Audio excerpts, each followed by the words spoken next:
Suamiku melarang ibuku naik ke pelaminan. Di acara pernikahan kami, katanya kami kaum rendahan tak pantas. Ku pastikan dia akan menyesal seumur hidup. Assalamualaikum warahmatullahi wabarakatuh. Halo Sobat Cerita Amira. Seperti biasa jangan lupa absen dulu kalian dari kota mana aja nih, yang nama kotanya belum disebut komen di bawah ya. Terima kasih untuk kalian semua yang udah komen dari Pontianak, Bekasi, Cianjur dan Purbalingga, bahkan ada yang dari luar negeri, seperti Hong Kong dan Singapura. Semoga yang udah komen dan subscribe diberi rizki yang berlimpah. Gak usah berlama-lama lagi, langsung aja yuk. Kita lanjut ke ceritanya.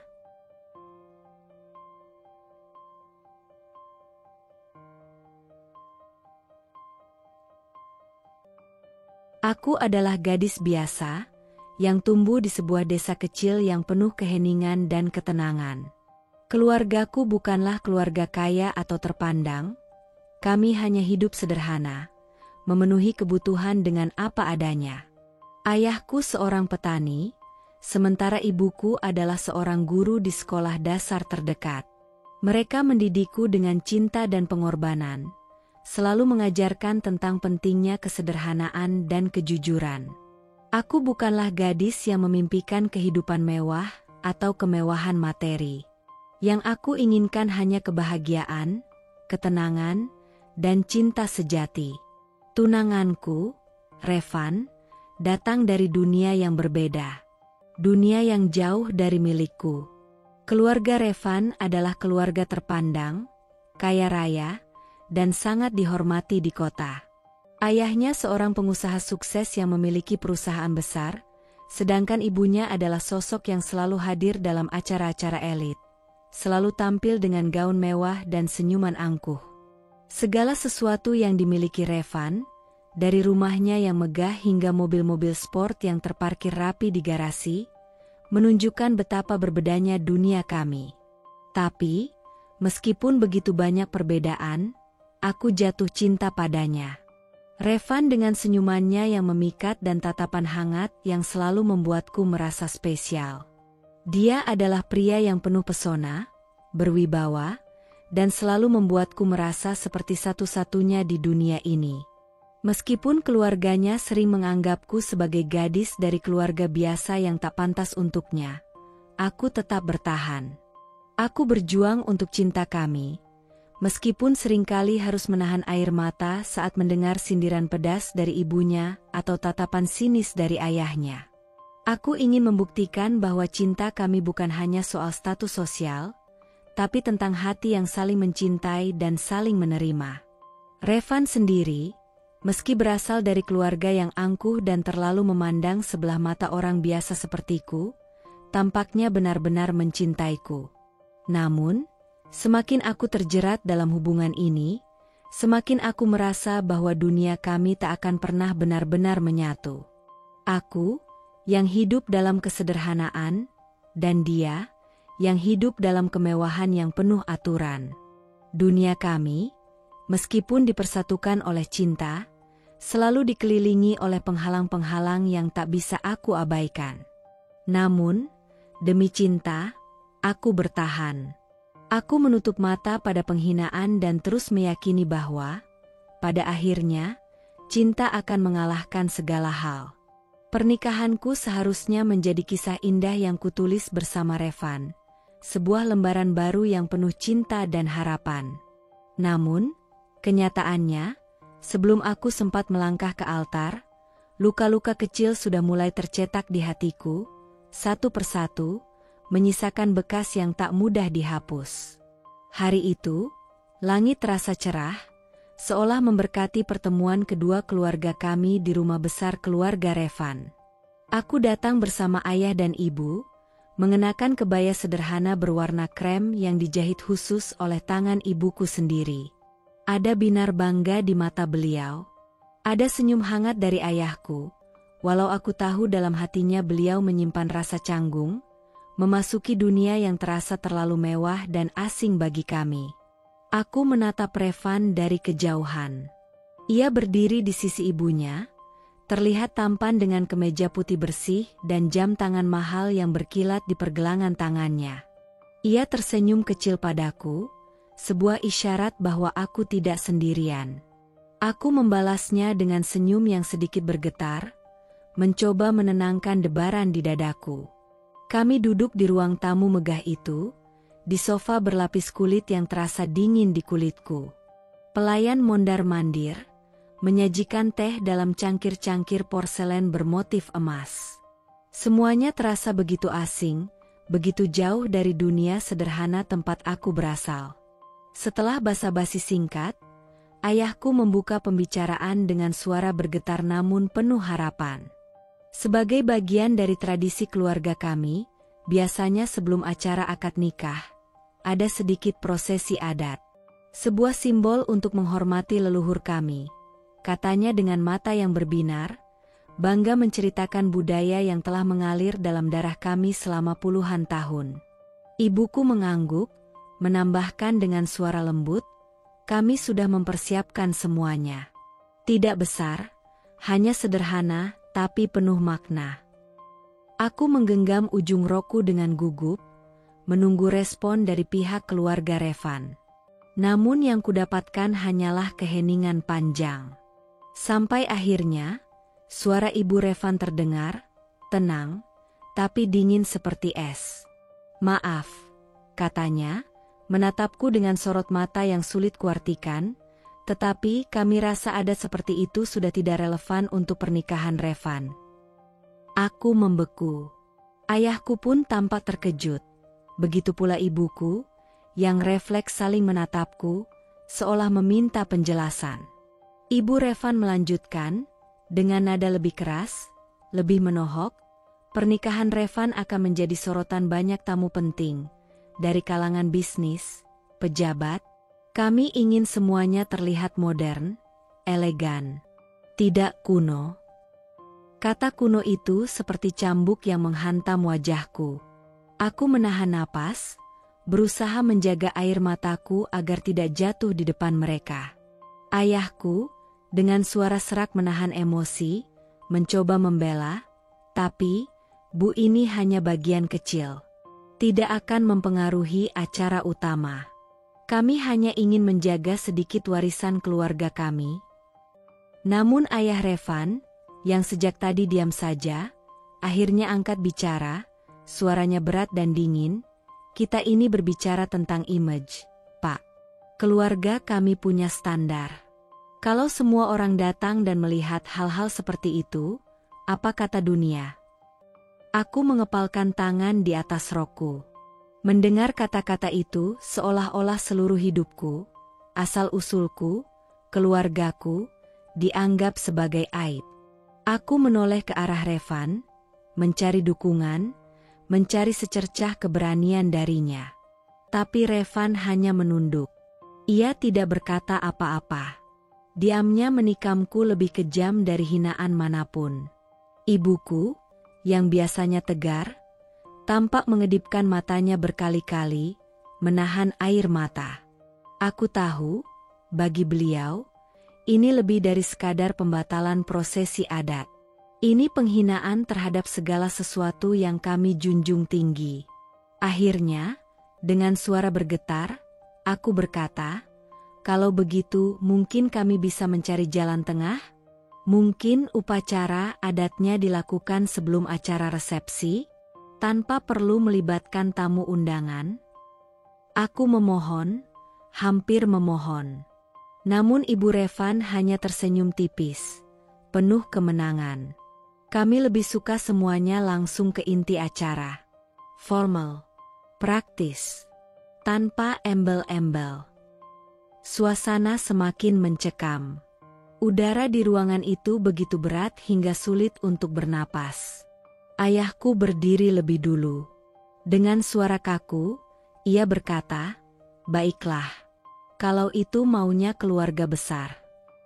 Ibuku ikut berdiri, wajahnya tetap anggun meski aku bisa melihat tangan beliau bergetar. Aku pun ikut berdiri, merasa seluruh tubuhku kosong. Hampa, bagai boneka yang kehilangan jiwanya. Sebelum kami pamit, Aku menoleh sekali lagi kepada Revan. Dalam hatiku, aku berteriak, "Revan, katakan sesuatu. Belaku." Namun Revan tetap diam. Membisu. Membiarkanku terluka dalam senyap. Malam itu, dalam perjalanan pulang, mobil kami dipenuhi keheningan yang menusuk. Ayah memandang lurus ke depan, rahangnya mengeras. Ibuku diam, menahan tangis yang hampir pecah. Aku duduk di kursi belakang, memandang keluar jendela, membiarkan air mata jatuh satu persatu, tanpa suara. Di dalam hati, aku bertanya berulang-ulang. Apakah cinta saja benar-benar cukup untuk memperjuangkan hubungan ini? Atau aku hanya sedang menipu diriku sendiri dan melangkah perlahan menuju jurang yang akan menghancurkanku? Hari-hari menjelang pernikahan seharusnya dipenuhi tawa, kegembiraan, dan rasa syukur. Tapi bagiku, semakin dekat hari bahagia itu, semakin banyak luka baru yang harus kutelan dalam diam. Setelah insiden penghinaan adat keluarga, aku berusaha keras menahan perih di dada. Aku menenangkan ayah dan ibu, meyakinkan mereka bahwa mungkin semua ini hanya soal perbedaan budaya, bukan penghinaan. Aku terus berkata pada diriku sendiri, semua ini demi cinta, demi masa depan bersama Revan. Tapi ternyata, aku terlalu naif. Karena luka itu belum sempat sembuh, tiba-tiba datang hantaman baru, yang jauh lebih kejam. Hari itu, aku bertemu Revan di sebuah kafe di tengah kota, tempat biasa kami bertemu untuk membicarakan persiapan pernikahan. Ia datang terlambat setengah jam, dengan wajah serius dan aura dingin yang langsung membuat perasaanku tidak enak. Kami duduk berhadapan. Di sekeliling kami, orang-orang bercengkerama dengan tawa ringan.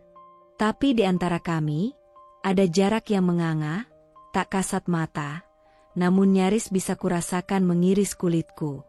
Ada hal yang harus kita bicarakan, kata Revan tanpa basa-basi, suaranya terdengar datar, nyaris tanpa emosi. Aku menegakkan punggung, berusaha tersenyum walau hatiku mulai bergemuruh.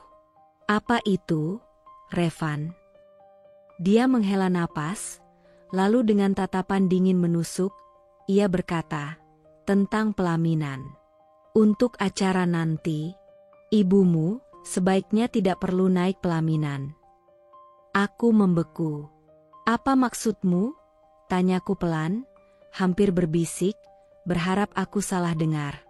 Revan menatapku tajam, seolah-olah aku terlalu bodoh untuk mengerti.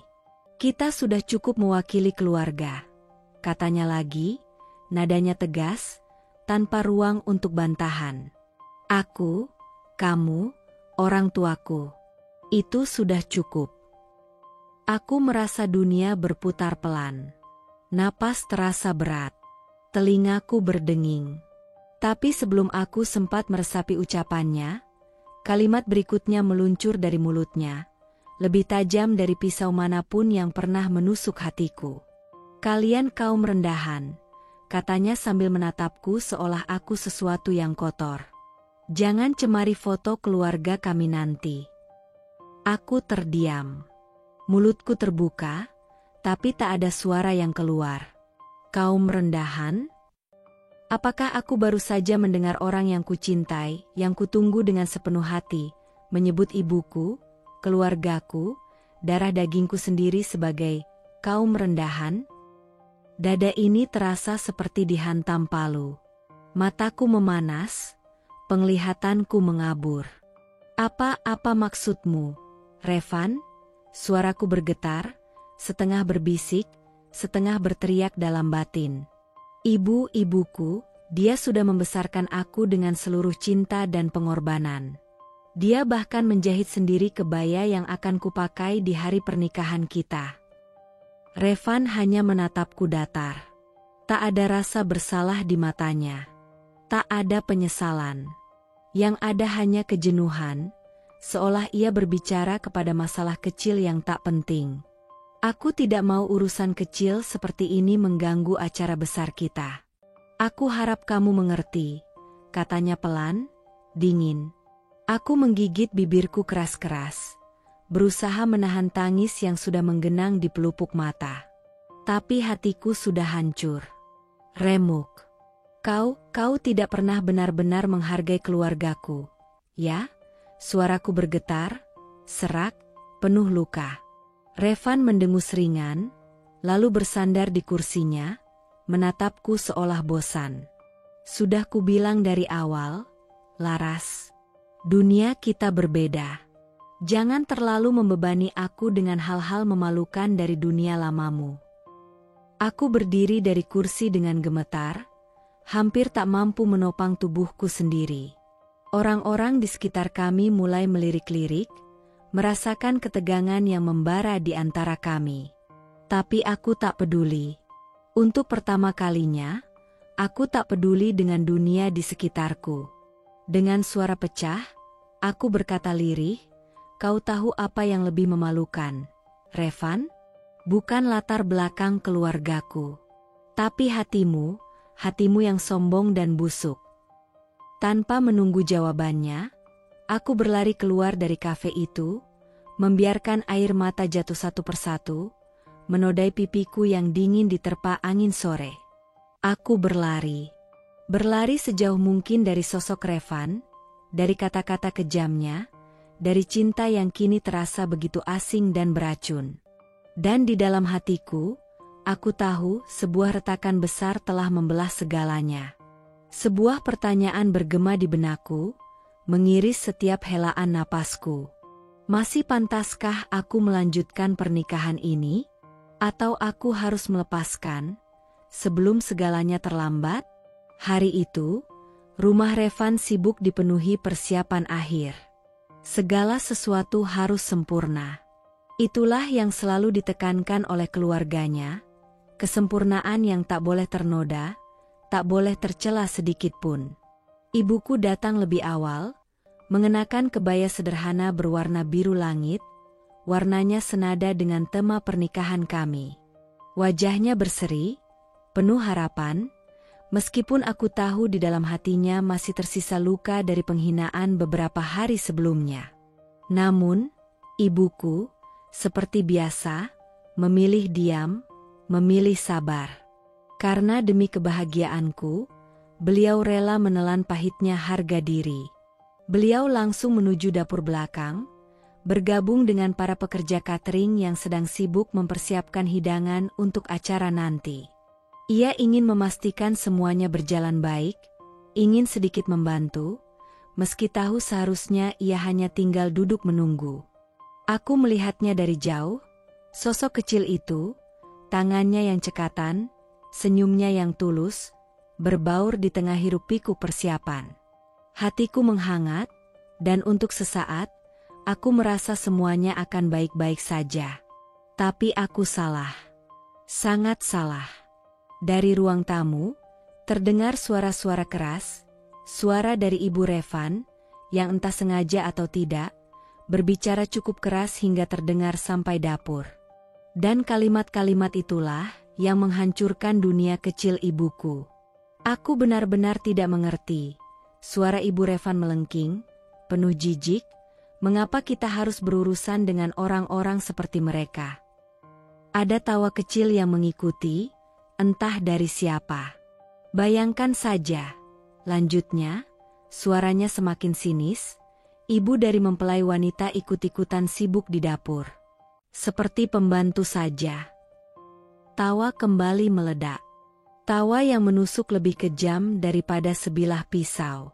Ibuku, yang saat itu sedang memotong beberapa buah untuk dessert, menghentikan tangannya. Pisau kecil itu tergeletak di atas talenan. Tubuhnya membeku. Mata beliau berkaca-kaca, tetapi beliau tidak menoleh, tidak bicara. Beliau hanya berdiri di sana, mematung di tengah hiruk-pikuk, berusaha tetap tegar saat hatinya terasa seperti diremukan dengan tangan-tangan tak kasat mata. Salah satu pekerja catering yang melihat perubahan ekspresi beliau, berbisik, "Bu gak apa-apa, Bu sabar ya." Ibuku hanya tersenyum tipis. Sebuah senyuman yang lebih menyakitkan daripada air mata itu sendiri. Dengan perlahan, ia menurunkan tubuhnya, duduk di kursi kecil di sudut dapur. Diam-diam, sendirian. Dan di sanalah beliau menangis. Tanpa suara, tanpa isak. Hanya air mata yang jatuh pelan, satu persatu, membasahi kebaya biru langit yang dengan penuh cinta ia pilih untuk hari bahagia anaknya. Beliau menutupi wajahnya dengan kedua telapak tangan, berusaha keras menahan suara tangisnya agar tidak terdengar. Berusaha keras agar tidak mempermalukan anaknya lebih jauh di mata keluarga sombong itu. Berusaha keras untuk tetap menjadi sosok ibu yang kuat. Sementara di ruangan lain, pesta kecil itu terus berlangsung. Penuh tawa palsu, penuh basa-basi, penuh kemunafikan. Dan aku baru mengetahui semua itu beberapa saat kemudian, saat salah satu pekerja catering membisikkan dengan wajah gelisah, "Mbak Laras, ibunya lagi di dapur, kayaknya sedih." Tanpa pikir panjang, aku berlari ke arah dapur, melewati lorong-lorong panjang rumah mewah itu. Setiap langkahku terasa berat. Setiap detik terasa seperti siksaan. Dan saat aku sampai di dapur, aku melihatnya. Ibuku. Perempuan yang membesarkanku dengan segala keringat dan air mata. Perempuan yang rela mengorbankan segalanya demi kebahagiaanku. Duduk sendirian di sudut ruangan. Menangis dalam diam. Terseduh tanpa suara. Hatiku pecah. Aku berlari menghampirinya, berlutut di hadapannya, memeluk tubuh rentanya yang bergetar. "Ibu." Bisikku serak, suara yang hampir tak keluar dari tenggorokanku. "Ibu, maafkan aku, maafkan aku." Ibuku menggeleng pelan, masih menutupi wajahnya.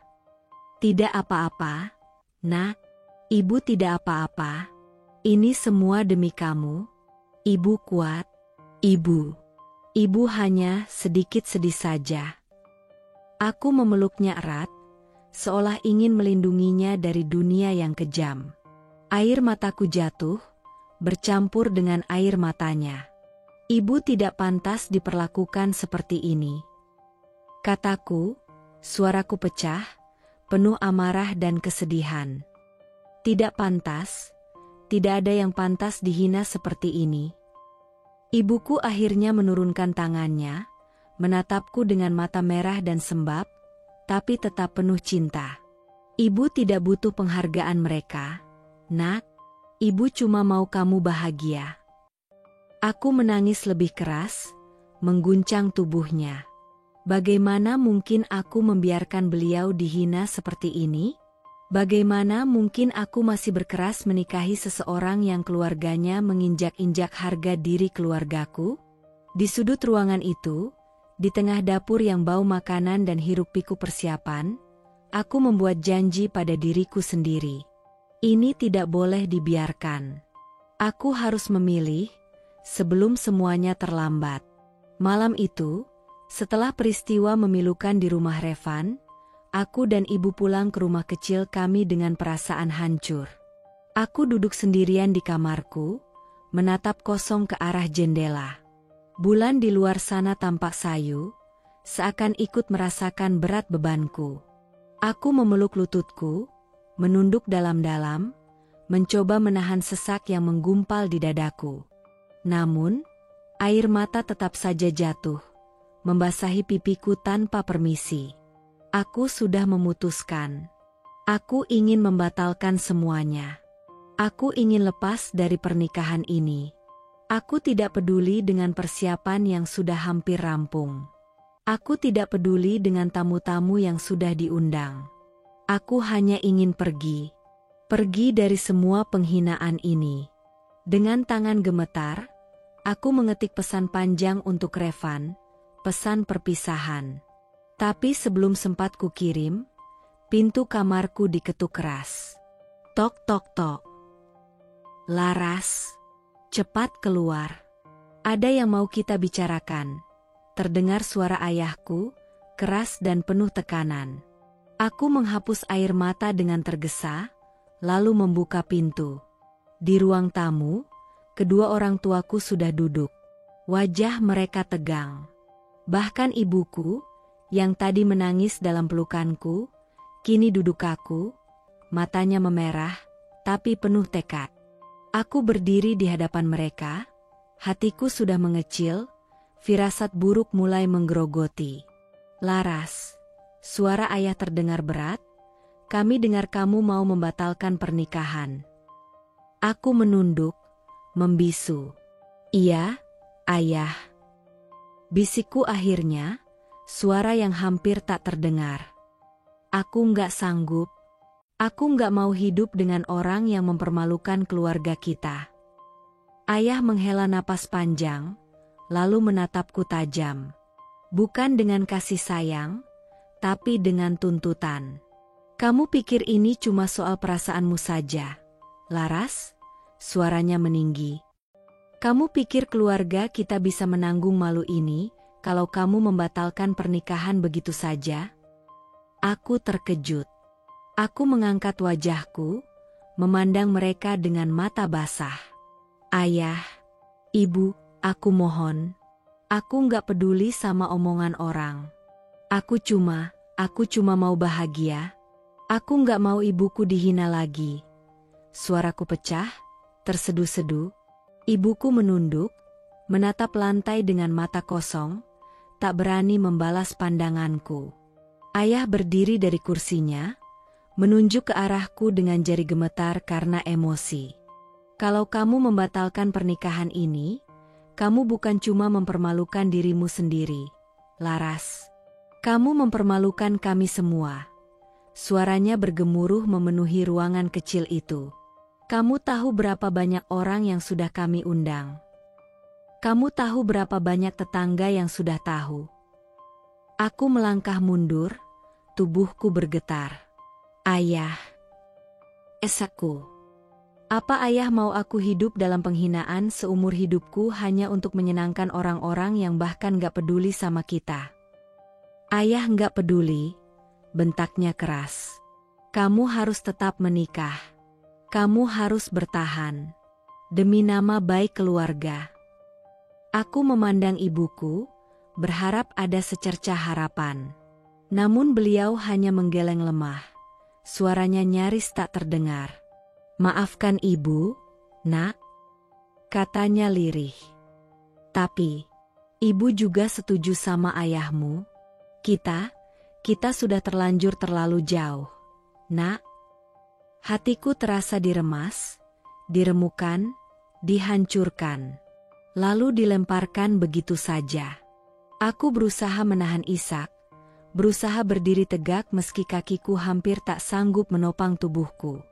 Aku ingin berteriak. Aku ingin berlari. Aku ingin memberontak. Tapi aku hanya bisa berdiri di sana, seperti boneka rapuh yang hampir hancur. Di dalam hatiku, suara kecil berteriak-teriak. Laras, jangan biarkan mereka mengorbankanmu. Jangan. Namun suara itu segera terkubur oleh tatapan dingin ayahku dan keputusasaan ibuku. Malam itu, aku tahu, aku dipaksa untuk memilih antara kebahagiaan pribadi atau nama baik keluarga. Dan seperti biasa, di dunia ini, anak seperti aku, anak dari keluarga biasa, selalu kalah oleh yang namanya harga diri yang palsu itu. Malam itu, aku menangis sepanjang malam, menahan gejolak amarah dan kesedihan dalam diam. Karena aku sadar, aku telah menjadi tawanan. Tawanan atas cinta yang palsu. Tawanan atas keluarga yang lebih mementingkan gengsi daripada luka anaknya sendiri. Hari itu akhirnya datang. Hari yang seharusnya menjadi hari paling bahagia dalam hidupku. Tapi entah kenapa, rasanya seperti hari penghukuman. Aku berdiri di balik tirai besar yang memisahkan ruang rias dengan aula resepsi. Gaun pengantinku menjuntai indah, berkilauan di bawah lampu kristal. Makeup tebal menutupi lingkaran hitam di bawah mataku, saksi bisu dari malam-malam penuh tangis yang aku lewati sendirian. Musik lembut mengalun, tawa para tamu menggema di udara. Semuanya tampak begitu sempurna di permukaan. Tapi jauh di dalam hati, aku tahu, semua ini hanya pesta penuh kepalsuan. Aku mengintip dari balik tirai, melihat keramaian yang semu itu. Di sudut ruangan, di antara dekorasi bunga-bunga mahal, aku melihatnya. Ibuku, duduk sendiri di sebuah kursi plastik, jauh dari panggung utama. Beliau mengenakan kebaya biru langit yang sama, kebaya yang sudah basah oleh air mata beberapa malam lalu, kini tampak begitu sendu, begitu kecil, di tengah gemerlap pesta mewah ini. Tak ada undangan untuk naik ke panggung. Tak ada panggilan hangat dari MC. Tak ada tempat kehormatan. Hanya sebuah sudut kecil, tempat di mana seorang ibu, yang seharusnya berdiri bangga di samping anaknya, diabaikan seolah-olah tak pernah ada. Aku melihat beberapa tamu berbisik-bisik. Ada yang memandang dengan tatapan iba. Ada pula yang menyeringai, menahan tawa di balik kipas tangan mereka. Kasihannya, ibunya kayak orang asing, bisik seorang perempuan paruh baya. Maklumlah, jawab yang lain, sambil menahan tawa kecil, keluarganya beda kasta. Tawa kecil itu menusuk telingaku lebih tajam daripada hunjaman pisau. Aku menggigit bibirku kuat-kuat, mencoba menahan amarah dan kesedihan yang membuncah. Sementara di atas panggung, Revan berdiri dengan senyum tipis, bersama keluarganya yang penuh kebanggaan palsu. Keluarga yang tak sudi mengakui keberadaan ibuku. Keluarga yang sejak awal menganggapku kotor, rendah, tak pantas. Seseorang dari tim acara datang menghampiriku.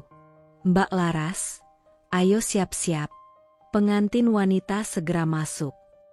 Aku mengangguk lemah. Kakiku serasa tak bertulang saat aku melangkah keluar dari tirai, menuju altar kepalsuan itu. Semua mata berbalik menatapku.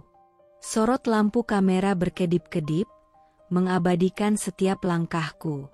Aku melangkah perlahan, menahan air mata yang sudah menggenang, menahan amarah yang hampir meledak. Saat aku melewati sudut tempat ibuku duduk, aku melihat beliau menunduk dalam-dalam, seolah berusaha mengecilkan dirinya agar tidak menarik perhatian. Dadaku sesak, sakit, pedih.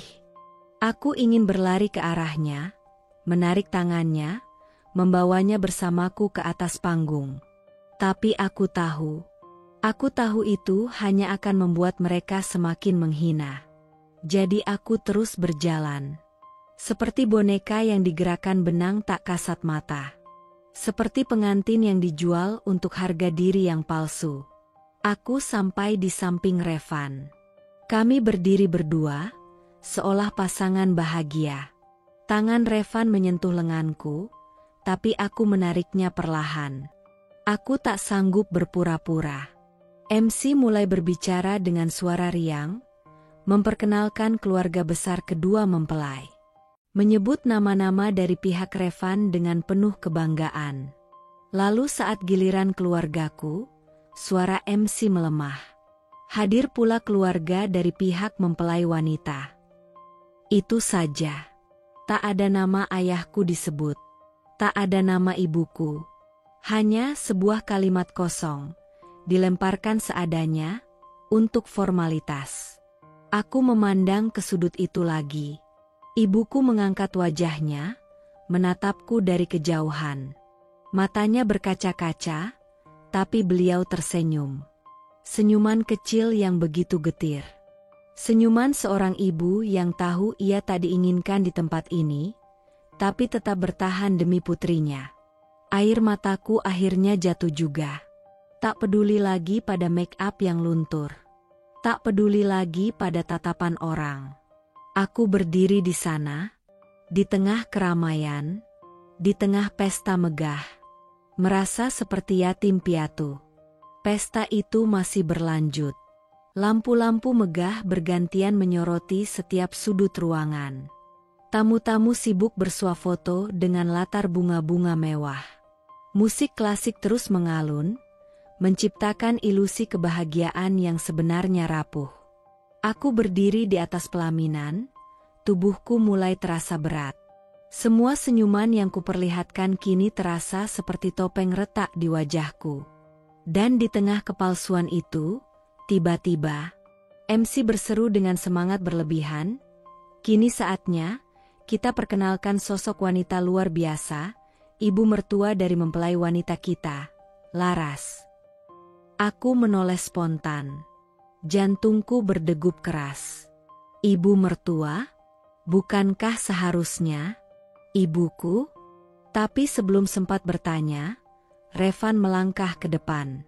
Dengan senyum bangga, ia meraih tangan seorang wanita elegan yang melangkah anggun menuju pelaminan. Wanita itu, Tante Melisa, adik dari Ibu Revan, yang selama ini dikenal sebagai sosialita kenamaan. Gaunnya berkilauan, sepatu hak tingginya berderap pasti, perhiasannya memantulkan kilau lampu. Bukan ibuku. Bukan perempuan sederhana yang telah membesarkanku dengan peluh dan doa. Revan mengangkat tangan Tante Melisa tinggi-tinggi, seolah-olah sedang mempersembahkan sebuah piala mewah ke hadapan dunia. Dengan bangga, saya memperkenalkan ibu mertua saya, wanita luar biasa yang akan menjadi panutan dalam keluarga kecil kami, katanya dengan suara lantang, membuat seluruh tamu bertepuk tangan riuh. Aku membeku. Di sudut ruangan, kulihat ibuku. Beliau masih duduk di kursi kecil itu, seperti bayang-bayang yang dilupakan. Matanya kosong, tubuhnya kaku. Senyumnya, jika tadi ada, kini benar-benar lenyap. Tepuk tangan membahana, menggema sampai ke setiap sudut ruangan. Tante Melisa melangkah naik ke panggung, meraih mikrofon dengan gaya glamor, suaranya riang dan sombong. "Kami berharap Laras bisa menjadi bagian dari keluarga besar kami," katanya dengan senyum palsu. "Tentu saja dengan standar keluarga kami." Tawa kecil menyusul pernyataannya. "Standar? Apa maksudnya? Apakah aku dan darahku dianggap belum cukup pantas?" Aku mencengkeram ujung gaunku erat-erat, berusaha menahan diri agar tidak berteriak.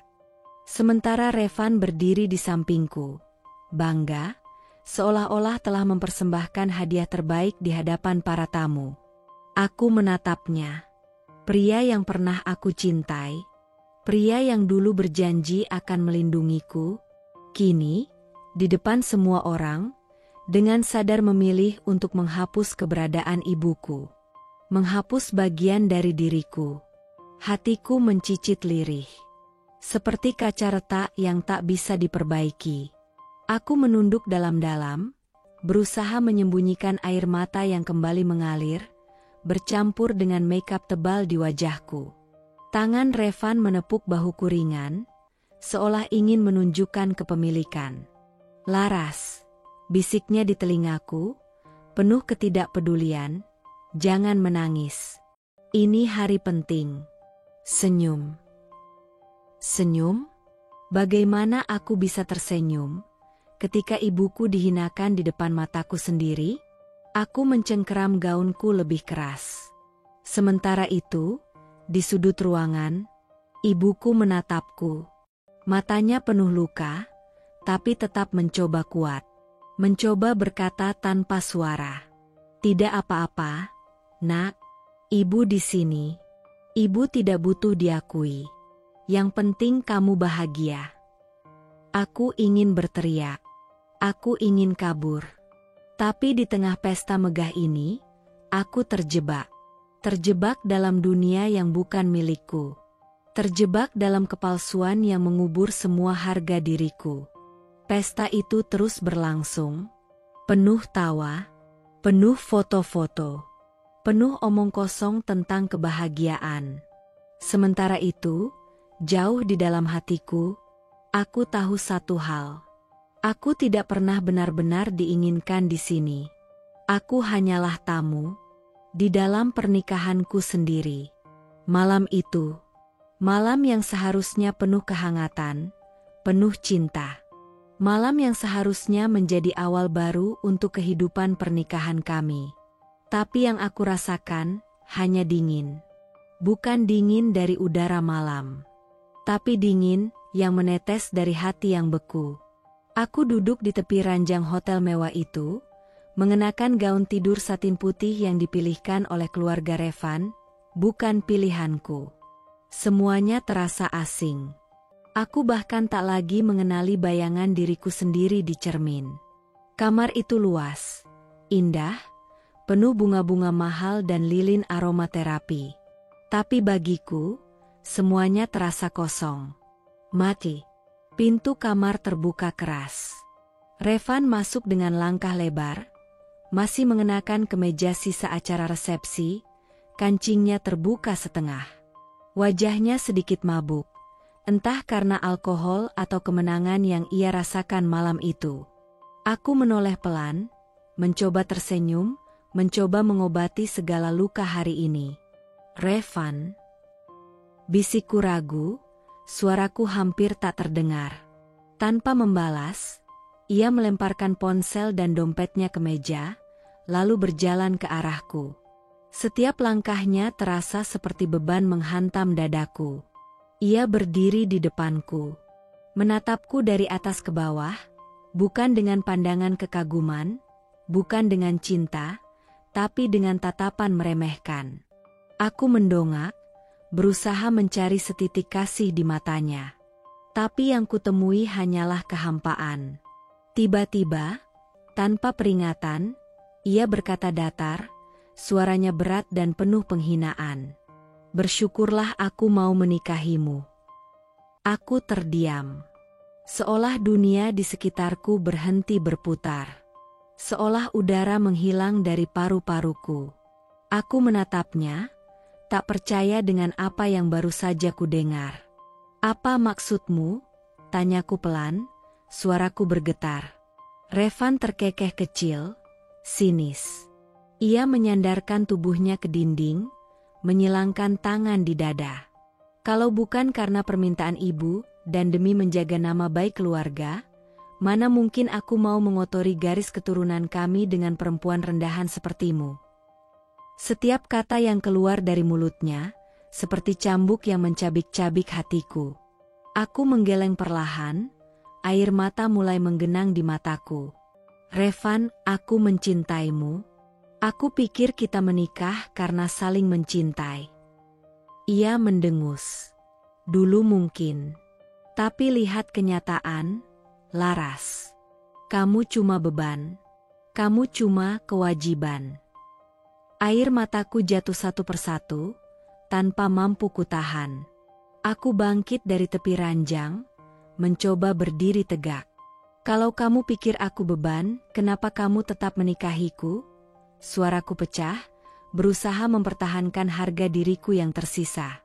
Revan mendekat, matanya menyipit dengan kebencian yang tak pernah kulihat sebelumnya. Karena keluarga ingin nama kami tetap bersih, desisnya. Dan aku hanya menuruti mereka. Tapi jangan pernah bermimpi kamu akan mendapatkan tempat di hatiku, Laras. Aku mundur perlahan, membentur meja rias di belakangku. Tanganku meraba permukaan meja, mencari pegangan agar aku tidak jatuh. Tubuhku gemetar. Aku merasa telanjang, terhina, hancur. Revan menatapku dingin. Lalu, dengan gerakan malas, ia melemparkan jasnya ke sofa dan mengambil ponselnya. Aku akan tidur di sofa. Jangan berpikir aku akan menyentuhmu malam ini, katanya singkat, sebelum membaringkan tubuhnya di sofa panjang. Tanpa mengucapkan kata lain. Tanpa memandangku lagi. Seolah-olah aku tidak lebih dari furnitur di kamar itu. Aku berdiri di sana, sendirian, di tengah malam pengantin yang seharusnya menjadi kenangan indah. Dengan gaun satin putih yang kini terasa seperti kain duka. Dengan hati yang tercabik, terinjak, dihina habis-habisan. Aku berjalan pelan ke arah balkon. Membuka pintu kaca. Membiarkan angin malam menyapu wajahku yang penuh air mata. Di luar sana, lampu-lampu kota berkelap-kelip indah. Tapi semuanya tampak begitu jauh. Begitu tak terjangkau. Aku memeluk tubuhku sendiri, menahan tangis. Dan di malam itu, aku bersumpah dalam hati. Suatu hari, aku akan membalikkan semua penghinaan ini. Suatu hari, aku akan berdiri di atas mereka. Bukan dengan membalas dendam kecil, tapi dengan menjadi jauh lebih berharga dari yang pernah mereka bayangkan. Aku berjanji pada diriku sendiri. Malam itu bukan awal dari kisah cinta. Malam itu adalah awal dari kebangkitan. Hari-hari setelah pernikahan itu adalah neraka kecil yang tak pernah kubayangkan sebelumnya. Aku, yang dulu bermimpi membangun rumah tangga penuh cinta, kini harus menelan kenyataan pahit. Aku bukan istri. Aku pembantu. Di rumah keluarga Revan yang megah itu, aku bukan diperlakukan sebagai bagian dari keluarga. Aku hanyalah bayangan, pelayan, boneka yang tak pernah dihargai. Setiap pagi, aku harus bangun sebelum matahari terbit. Membantu menyiapkan sarapan. Membersihkan rumah yang luasnya seperti istana. Mencuci piring, merapikan ruang tamu, memastikan semuanya tampak sempurna, seperti tuntutan mereka. Suatu pagi, ketika aku sedang sibuk mengelap meja makan marmer yang panjang, suara tajam terdengar dari belakangku. Mejanya masih ada noda. Seru Tante Melissa, wanita yang kini disebut-sebut semua orang sebagai ibuku. Suara tingginya menggema di seluruh ruangan. Aku buru-buru mengambil kain lain, mengelap lagi dengan gemetar. Astaga, dengusnya, menatapku dari atas ke bawah seolah aku makhluk kotor. Kalau begini caramu bekerja, tak heran keluargamu hidup di rumah reot. Ada tawa kecil dari sudut ruangan, salah satu saudara sepupu Revan yang sedang duduk santai sambil menyeruput teh. Aku menunduk dalam-dalam, menahan panasnya air mata yang menggenang di mataku. Tak jauh dari situ, Revan hanya melirikku sekilas dari sofa, lalu kembali sibuk dengan ponselnya, seolah-olah aku bukan siapa-siapa. Tak ada pembelaan, tak ada kata-kata dukungan, tak ada cinta.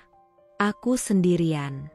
Siang itu, saat matahari sedang terik-teriknya, aku baru saja menyelesaikan setumpuk cucian.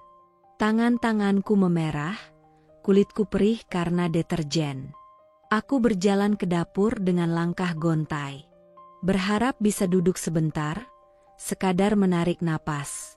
Tapi sebelum aku sempat menarik kursi, ada tumpahan di teras belakang.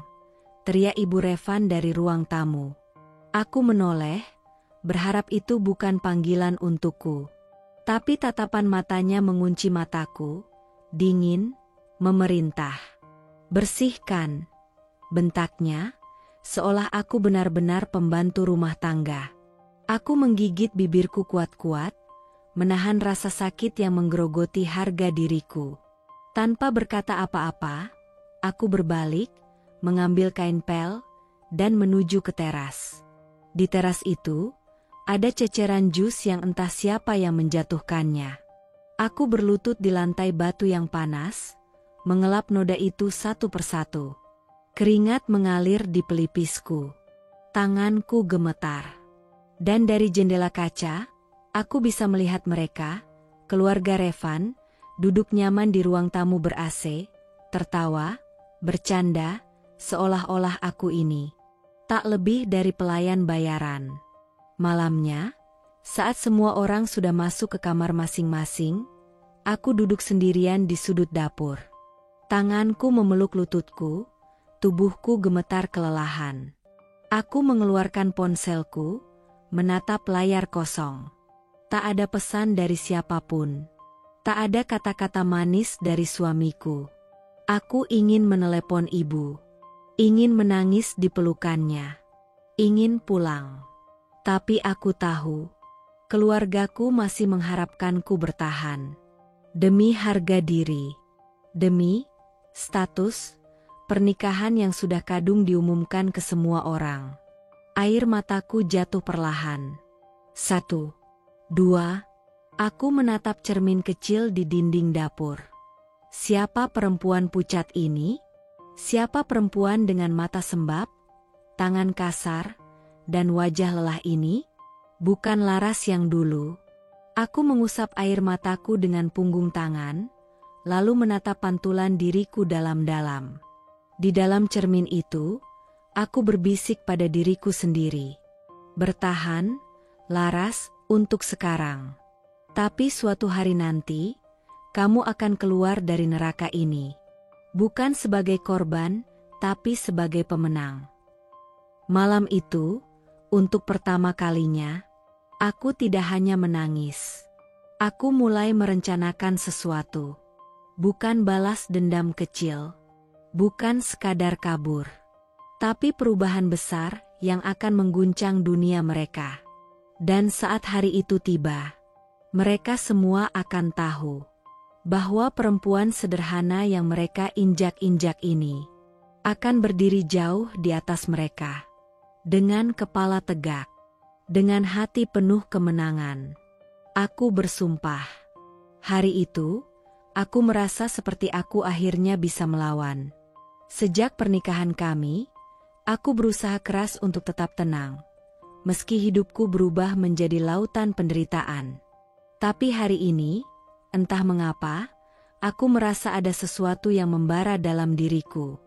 Ibuku, satu-satunya orang yang benar-benar aku percayai, kembali menjadi sasaran fitnah keluarga Revan. Mereka tak pernah berhenti menganggapnya rendah, memandangnya dengan mata yang penuh penghinaan. Padahal, ibu adalah sosok yang penuh kasih, yang selalu berkorban untuk orang lain tanpa pamrih. Aku tidak bisa lagi tinggal diam. Aku tidak bisa lagi membiarkan keluarganya terus memfitnah ibu. Orang yang telah membesarkanku dengan segala keterbatasannya, yang telah memberikan segalanya untuk kebahagiaanku. Hari itu, aku berdiri di ruang makan besar yang penuh dengan keluarga Revan. Suasana tegang, seperti ada yang sedang dipendam oleh semua orang. Revan tidak ada di sana. Entah di mana ia berada. Mungkin sibuk dengan dunianya yang lebih besar daripada aku, lebih besar daripada ibuku. Saat itu, Tante Melissa, wanita yang selalu tampak sempurna di mata keluarganya, dengan riasan wajah yang selalu cantik dan pakaian mewah, berdiri di depan ibuku. Wajahnya penuh dengan ekspresi sinis. Aku dengar Ibu Laras ini ingin berbicara. Katanya ada yang perlu disampaikan, ujarnya dengan nada mengejek. Suaranya sengaja dikeluarkan pelan agar semua orang mendengarnya. Ibuku, seperti biasa, hanya tersenyum tawar. Ia tidak menjawab, hanya diam dan menunduk. Tapi kali ini, aku tidak bisa lagi diam. Aku tahu betul apa yang ada di pikirannya. Keluarga Revan, terutama Tante Melissa dan Ibu Revan, selalu berbicara buruk tentang ibu, dan aku tak pernah berkata apa-apa. Hari ini, aku tidak bisa menahannya lagi. Sudah cukup. Seruku dengan suara yang sedikit bergetar karena marah. Kalian tidak punya hak untuk berbicara seperti itu tentang ibu. Semua mata menatapku. Aku bisa merasakan tatapan mereka yang penuh dengan kekesalan, namun aku tidak peduli. Ibuku adalah orang yang paling berharga bagiku, dan aku tidak akan membiarkannya dihina seperti ini. Tante Melissa tertawa kecil, tertawa yang terdengar sangat meremehkan. Apa maksudmu, Laras? Tanyanya, dengan nada yang begitu tajam. Apakah ibu kamu tidak paham kalau kita semua di sini tahu siapa dia sebenarnya? Seorang wanita yang tak lebih dari mata duitan. Aku merasa darahku mendidih mendengar kata-kata itu. Mata duitan? Ibu? Seorang wanita yang bahkan tidak pernah meminta uang dari mereka, yang selalu hidup dengan sederhana, yang hanya bekerja keras demi aku? Aku mengatupkan gigi, berusaha menahan amarah yang semakin membuncah. Apa yang kalian katakan itu tidak benar, kataku, suaraku semakin keras. Ibu adalah orang yang paling baik yang pernah ada. Kalian yang selalu mencoba menghisap hartaku, sedikit demi sedikit. Aku melihat wajah Tante Melissa berubah. Ia terkejut mendengar ucapanku. Namun, tak ada penyesalan di wajahnya. Ia malah memperburuk keadaan dengan menyeringai sinis. Jadi sekarang kamu menuduh kami, Laras? Tante Melissa menegaskan. Kami yang menghisap hartamu? Kenapa tidak kau lihat saja? Siapa yang sebenarnya menghabiskan uang dan waktu keluargamu? Kami hanya menolong kalian, bukan? Tapi ternyata, kalian berdua memang tak tahu diri. Suara itu, suara yang begitu penuh kebencian. Setiap kata yang keluar dari mulutnya seperti duri yang menusuk hatiku. Aku tahu ia berbicara tentang ibuku, tapi yang lebih menyakitkan adalah kenyataan bahwa ia tidak pernah tahu seberapa besar pengorbanan ibuku untuk keluarga kami. Aku merasa perutku mual. Aku menatap Tante Melissa dengan tatapan tajam. Kalian yang selalu datang ke rumah kami, meminjam uang, makan gratis, tapi sekarang malah menuduh ibu seperti itu? Aku berkata dengan suara serak. Apa kalian lupa? Ibu tak pernah meminta sepeser pun dari kalian, dan kalian malah memanfaatkan kebaikannya. Kalian yang selalu memanfaatkan kami, keluarga kami. Suasana di ruang makan semakin hening, tak ada yang berani berkata. Semua mata menatap kami, seperti menunggu ledakan selanjutnya. Namun, ibuku, yang sejak tadi hanya diam, kini mengangkat wajahnya yang sudah tampak lelah. Matanya berkaca-kaca, tetapi ia tetap tersenyum. Laras, sayang, suaranya lembut, meskipun ada isak yang hampir tak terdengar. Ibu tidak apa-apa. Kita harus sabar. Nak, jangan biarkan mereka mengganggu kita. Kita masih punya satu sama lain. Aku menatap ibu dengan tatapan bingung. Kenapa harus sabar? Kenapa harus diam? Hatinya yang lembut, yang selalu menahan sakit demi aku begitu kuat, tapi juga begitu rapuh. Aku menggelengkan kepala. Ibu, kamu tidak harus terus bertahan dengan orang-orang yang hanya menghancurkan kita. Mereka tidak tahu berterima kasih atas semua yang telah kamu lakukan. Tante Melissa dan Ibu Revan hanya berdiri di sana, seperti menunggu apa yang akan aku lakukan selanjutnya. Lalu Ibu Revan, yang selama ini hanya diam, membuka mulutnya dengan suara dingin. Jangan coba menghasut kami, Laras. Kamu tak lebih dari seorang wanita biasa yang beruntung bisa menikahi Revan. Hati-hati, Laras, jangan terlalu menuntut banyak dari kami. Jangan sampai kamu merasa lebih besar dari kami hanya karena menikah dengan Revan. Kata-kata itu datang dari mulut ibu mertuaku dengan dingin, penuh kebencian yang tersembunyi. Dan di sanalah aku, di tengah ruang makan mewah ini, yang sebenarnya terasa begitu hampa. Aku merasa lebih hina dari sebelumnya, tetapi dalam hatiku, api perlawanan mulai menyala.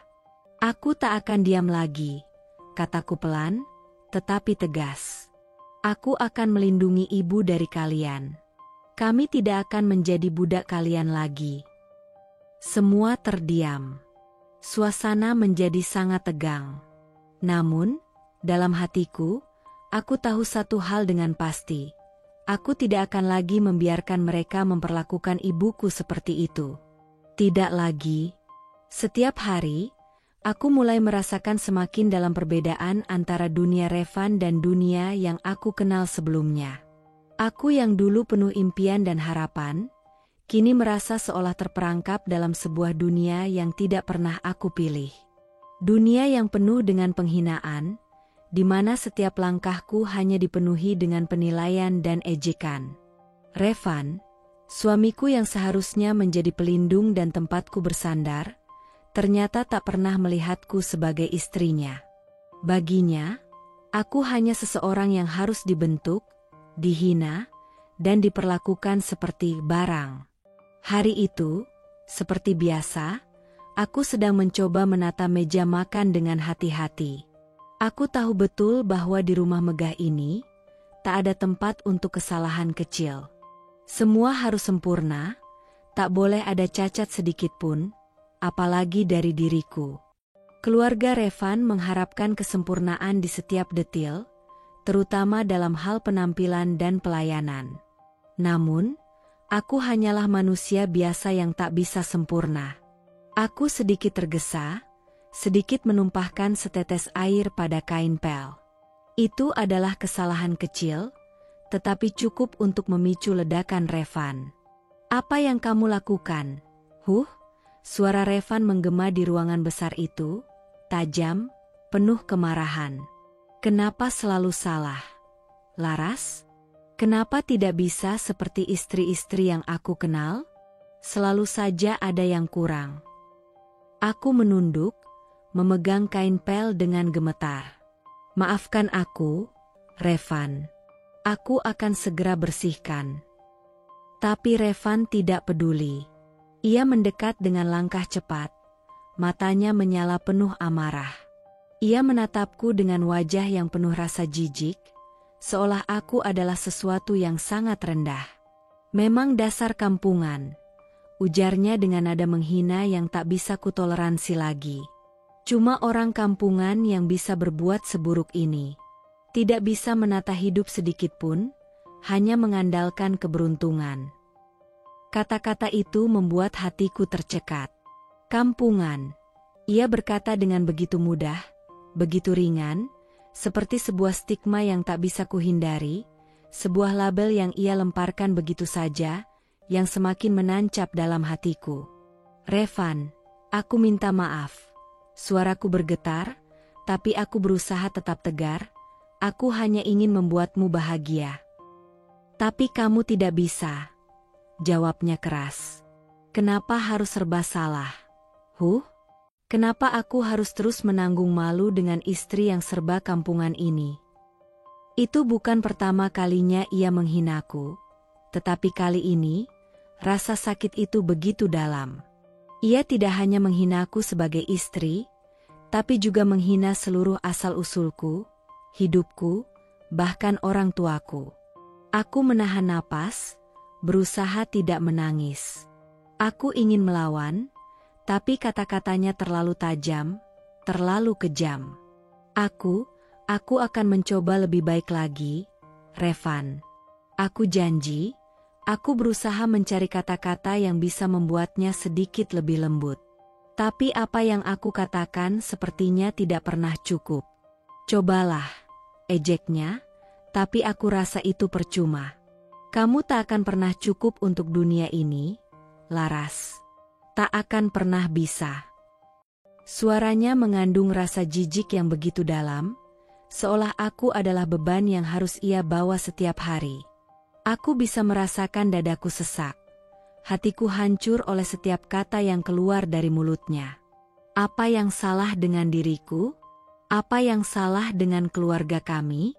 Kami bukan orang kaya seperti mereka, tapi kami punya hati, kami punya kasih sayang yang tulus. Tapi itu tak pernah cukup bagi Revan.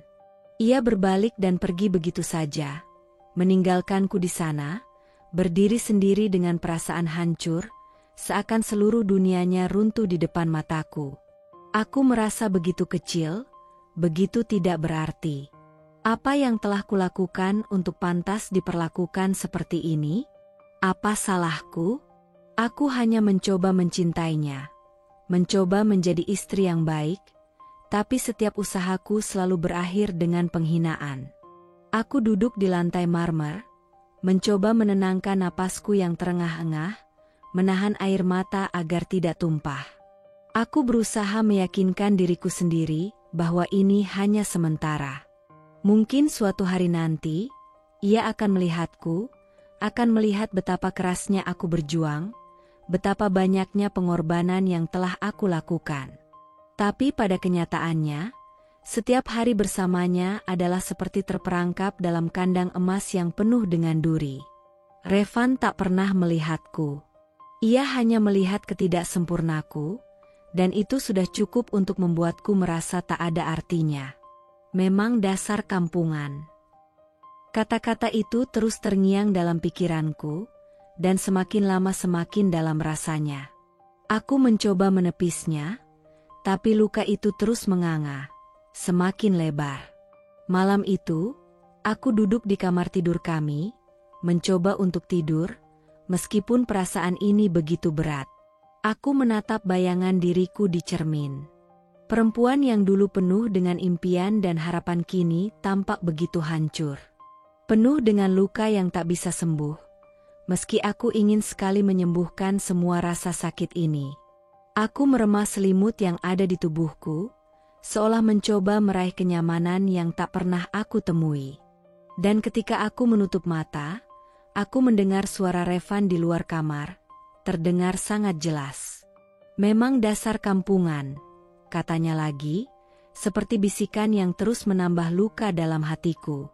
Aku memejamkan mata, merasakan seolah dunia ini ingin menguburku. Tapi entah kenapa, ada sesuatu dalam diriku yang mulai bangkit. Sesuatu yang mengatakan bahwa aku tidak bisa terus seperti ini.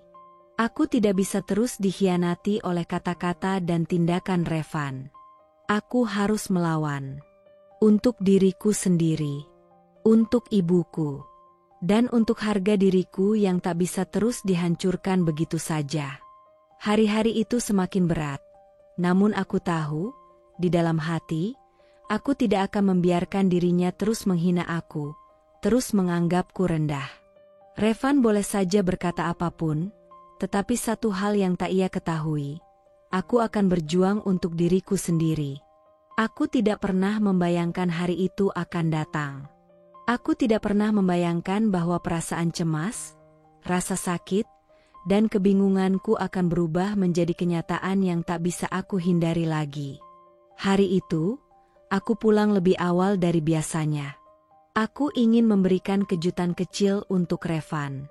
Kami sudah lama tidak punya waktu bersama, dan aku berpikir bahwa dengan kejutan sederhana, kami bisa kembali menghangatkan hubungan kami yang sudah mulai retak. Namun, ketika aku membuka pintu kamar tidur kami, aku terhenti. Suasana di dalam kamar itu sangat berbeda. Ada sesuatu yang terasa asing. Begitu aku melangkah lebih jauh, aku melihatnya, Revan, suamiku, dalam pelukan erat dengan sekretarisnya. Seorang wanita muda yang selalu tampil dengan senyum manis dan rambut terurai, yang sering aku lihat hadir di sekitar Revan. Aku berhenti di sana, seolah tubuhku membeku. Mata kami bertemu sejenak, tetapi yang kurasakan bukanlah cinta atau penyesalan. Wajahnya hanya tampak cemas, tetapi tidak ada rasa takut di sana. Tidak ada rasa bersalah yang terlihat.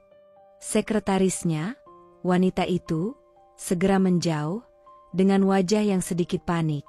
Tetapi Revan hanya duduk di tempat tidur, tampak seperti tidak merasa salah. Aku berdiri di sana, merasa seperti seluruh dunia terbalik dalam sekejap.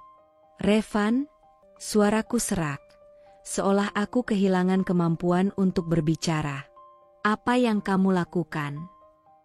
Revan memandangku dengan tatapan yang sangat datar, sangat tenang, hampir tidak menunjukkan penyesalan sedikit pun.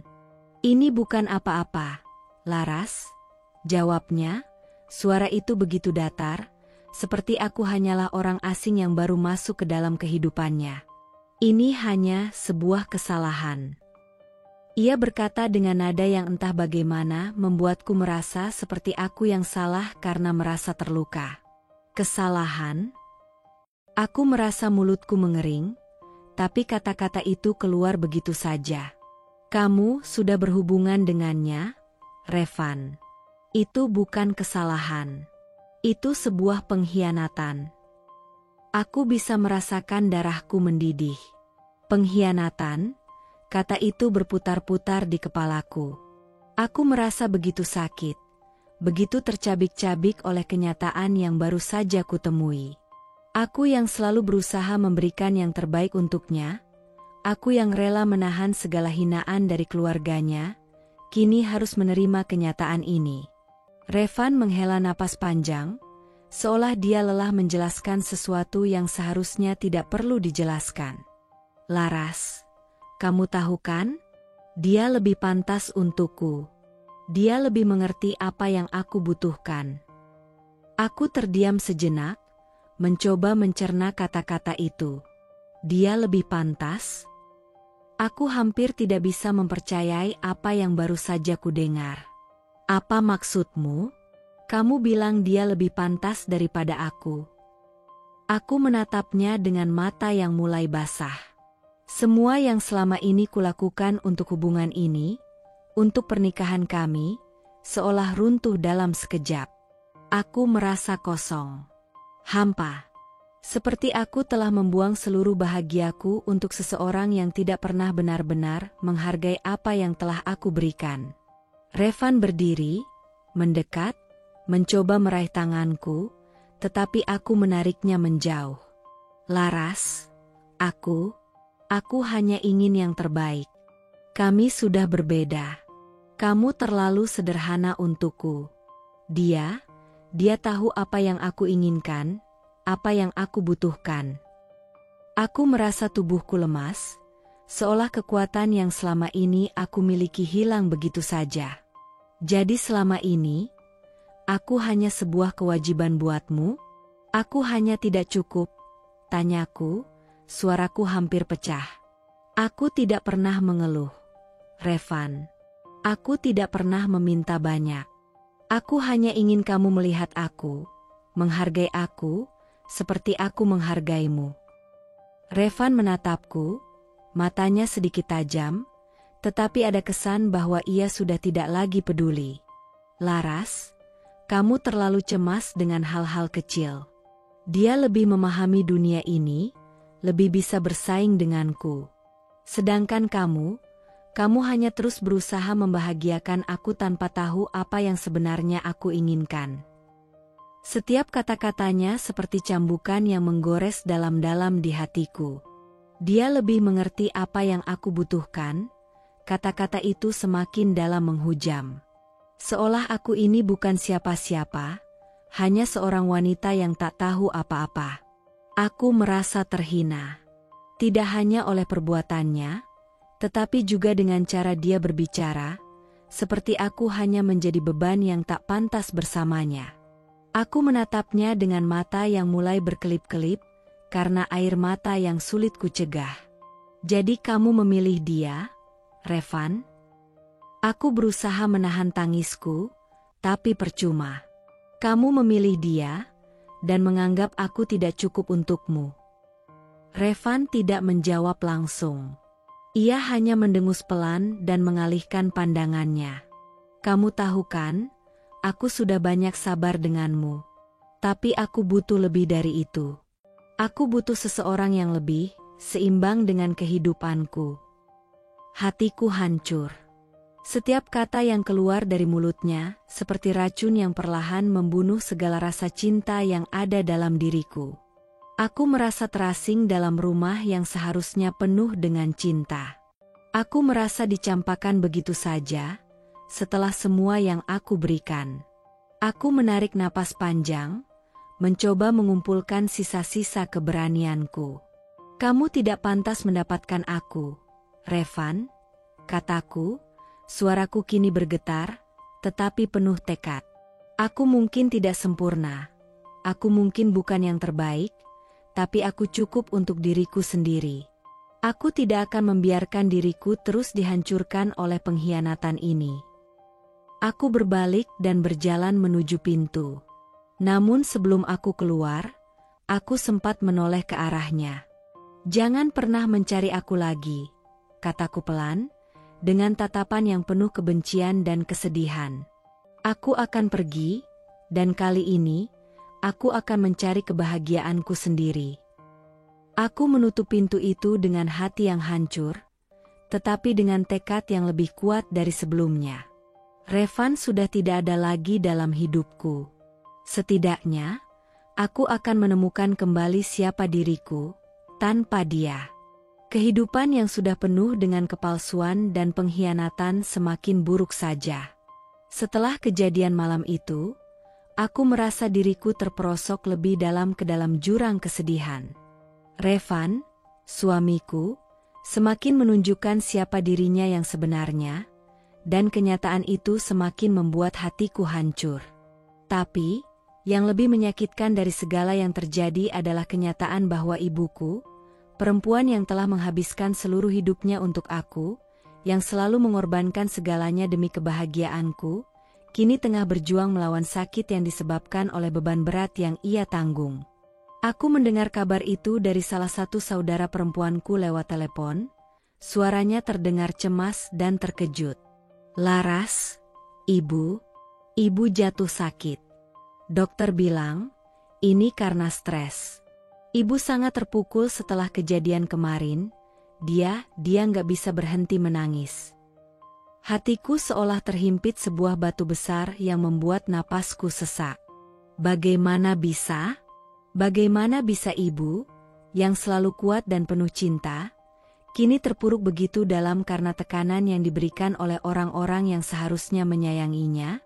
Aku segera beranjak, berjalan cepat menuju kamar tidur kami. Revan sedang duduk di meja kerjanya, sibuk dengan ponselnya, seolah tidak ada yang penting selain dunia kecilnya yang terisolasi itu. Aku berjalan mendekatinya, lalu berhenti di hadapannya. "Revan," suaraku bergetar, mencoba menahan emosi yang ingin meledak. Ibu sakit. Aku harus pergi menjenguknya sekarang." Revan tidak mengalihkan pandangannya dari layar ponselnya, seolah tidak mendengarkan kata-kataku. Hanya setelah beberapa detik, dia mengangkat kepalanya dan menatapku dengan mata yang tidak berbicara tentang perhatian, melainkan tentang ketidaksukaannya. "Apa? Ibumu?" katanya dengan nada sinis. "Kenapa harus buru-buru? Dia cuma sakit sedikit, kan? Kalau kamu pergi sekarang, itu hanya akan membuat semuanya lebih kacau." Aku terdiam, tidak mengerti dengan apa yang baru saja kudengar. Kamu serius? Revan, ibu jatuh sakit karena semua yang kamu dan keluargamu lakukan. Aku harus menjenguknya. Aku tidak bisa tinggal di sini tanpa melakukan apa-apa." Dia menggelengkan kepalanya, seolah aku yang bodoh karena merasa perlu pergi. "Laras, kamu tahu kan, itu nggak penting. Kamu hanya akan memperburuk situasi. Ibumu itu cuma seorang perempuan biasa, kenapa kamu harus terlalu peduli padanya?" Jantungku berdebar kencang, dan hampir tidak percaya dengan apa yang baru saja keluar dari mulut suamiku. Dia adalah ibu kandungku, Revan. Ibu yang telah membesarkanku dengan penuh cinta dan pengorbanan. Kamu tidak bisa begitu saja mengabaikannya. Aku merasa darahku mendidih, tetapi Revan hanya melanjutkan dengan dingin, "Aku bilang gak penting, Laras. Kamu gak perlu pergi. Kamu bisa berbuat apapun yang kamu mau. Tapi ingat, ini hari-hari kita yang harus kamu prioritaskan. Jangan biarkan masalah keluargamu menghancurkan kebahagiaan kita." Satu kalimat itu membuat tubuhku serasa terjatuh. Seperti seluruh dunia tiba-tiba runtuh di hadapanku. Begitu tidak pedulinya dia terhadap kesedihan ibuku, begitu rendah hatinya dia menganggap bahwa aku harus memilih antara dia dan ibuku. Begitu egoisnya dia, sampai-sampai kesehatan ibuku dianggapnya sebagai hal yang tidak penting. Aku tidak akan diam, Revan. Aku berusaha menahan isakan yang mulai mengancam. Aku harus pergi. Ibu butuh aku. Ini bukan tentang kamu, bukan tentang keluarga kita. Ini tentang orang yang telah membesarkanku. Dia mengalihkan pandangannya keluar jendela, seolah tidak ingin lagi berbicara dengan aku. Kalau kamu tetap mau pergi, silakan. Tapi ingat, kamu tidak akan bisa kembali seperti dulu. Suara itu begitu datar, seolah semua cinta yang pernah ada di dalam rumah ini kini hanya tinggal kenangan yang pahit. Aku menatapnya sekali lagi, hati hancur karena perlakuannya yang begitu dingin. Tanpa kata-kata lebih lanjut, aku berbalik dan berjalan keluar dari kamar dengan perasaan yang kosong dan berat. Setiap langkahku terasa seperti beban yang semakin menambah berat di pundakku. Di luar, langit terlihat mendung, seperti perasaanku. Aku memutuskan untuk pergi, meskipun aku tahu itu akan membuat Revan semakin jauh dari diriku. Aku tahu ini adalah keputusan yang harus aku ambil. Ibu, orang yang telah mendukungku selama ini, adalah segalanya bagiku. Tidak ada yang bisa menghalangi aku untuk bersamanya di saat dia membutuhkan aku. Saat aku sampai di rumah ibu, aku melihatnya terbaring lemah di ranjang, wajahnya pucat dan tampak sangat rapuh. Hatiku hancur melihatnya seperti itu. Aku segera mendekat dan memeluknya, merasakan tubuhnya yang kedinginan. Ibu, maafkan aku, Ibu. Aku terlalu terlambat. Bisikku, suaraku serak. Aku nggak tahu harus bagaimana. Aku merasa seperti dunia ini hancur. Ibuku membuka matanya perlahan dan tersenyum, meskipun matanya tampak berkaca-kaca. Nak, ibu hanya ingin kamu bahagia. Jangan pikirkan ibu. Ibu bisa kuat. Ibu cuma khawatir kamu terluka oleh semua yang terjadi. Katanya pelan, suaranya lemah, tapi penuh kasih. Aku menahan tangis, meremas tangan ibu yang sudah keriput. Ibu, kamu gak perlu khawatir tentang aku. Aku akan selalu ada untuk kamu. Kamu ibu yang luar biasa, dan aku tidak akan membiarkan apapun menghalangi kita lagi. Di ruangan itu, hanya ada aku dan ibu, dengan keheningan yang dalam, seolah dunia luar tidak ada lagi. Untuk pertama kalinya setelah sekian lama, aku merasa seperti pulang ke rumah yang sebenarnya. Tempat yang penuh dengan cinta sejati, tanpa syarat. Hari itu, aku merasa dunia seperti berhenti berputar. Semua yang terjadi terasa seperti sebuah drama yang terus berulang tanpa akhir. Seperti biasa, aku mencoba untuk tetap tegar, meski di dalam hatiku, setiap kata, setiap hinaan, terasa semakin dalam menoreh luka. Revan, yang kini semakin sulit aku kenali, baru saja menunjukkan lagi betapa rendahnya pandangannya terhadap keluargaku. Acara itu adalah acara keluarga besar Revan, perayaan ulang tahun neneknya yang ke-80. Acara yang seharusnya menjadi momen bahagia dan penuh kebersamaan, justru menjadi ajang pamer status sosial bagi keluarga besar itu. Aku tidak diundang, dan keluargaku pun sengaja tidak dimasukkan dalam daftar tamu. Aku hanya tahu tentang acara itu setelah melihat postingan foto di media sosial. Foto-foto itu penuh dengan senyum cerah keluarga besar Revan, penuh dengan nuansa mewah dan tawa bahagia, tanpa ada sedikit pun jejak keberadaan keluargaku. Aku melihat Revan di sana, berdiri tegak di samping ibu dan ayahnya, dengan senyum yang begitu berbeda dari yang biasanya aku lihat di rumah kami. Tapi bukan itu yang paling menyakitkan. Aku men-scroll lebih lanjut dan menemukan foto-foto yang diambil di sepanjang acara. Foto bersama nenek Revan yang terlihat anggun, foto dengan teman-teman keluarga yang semua tampak sangat sempurna.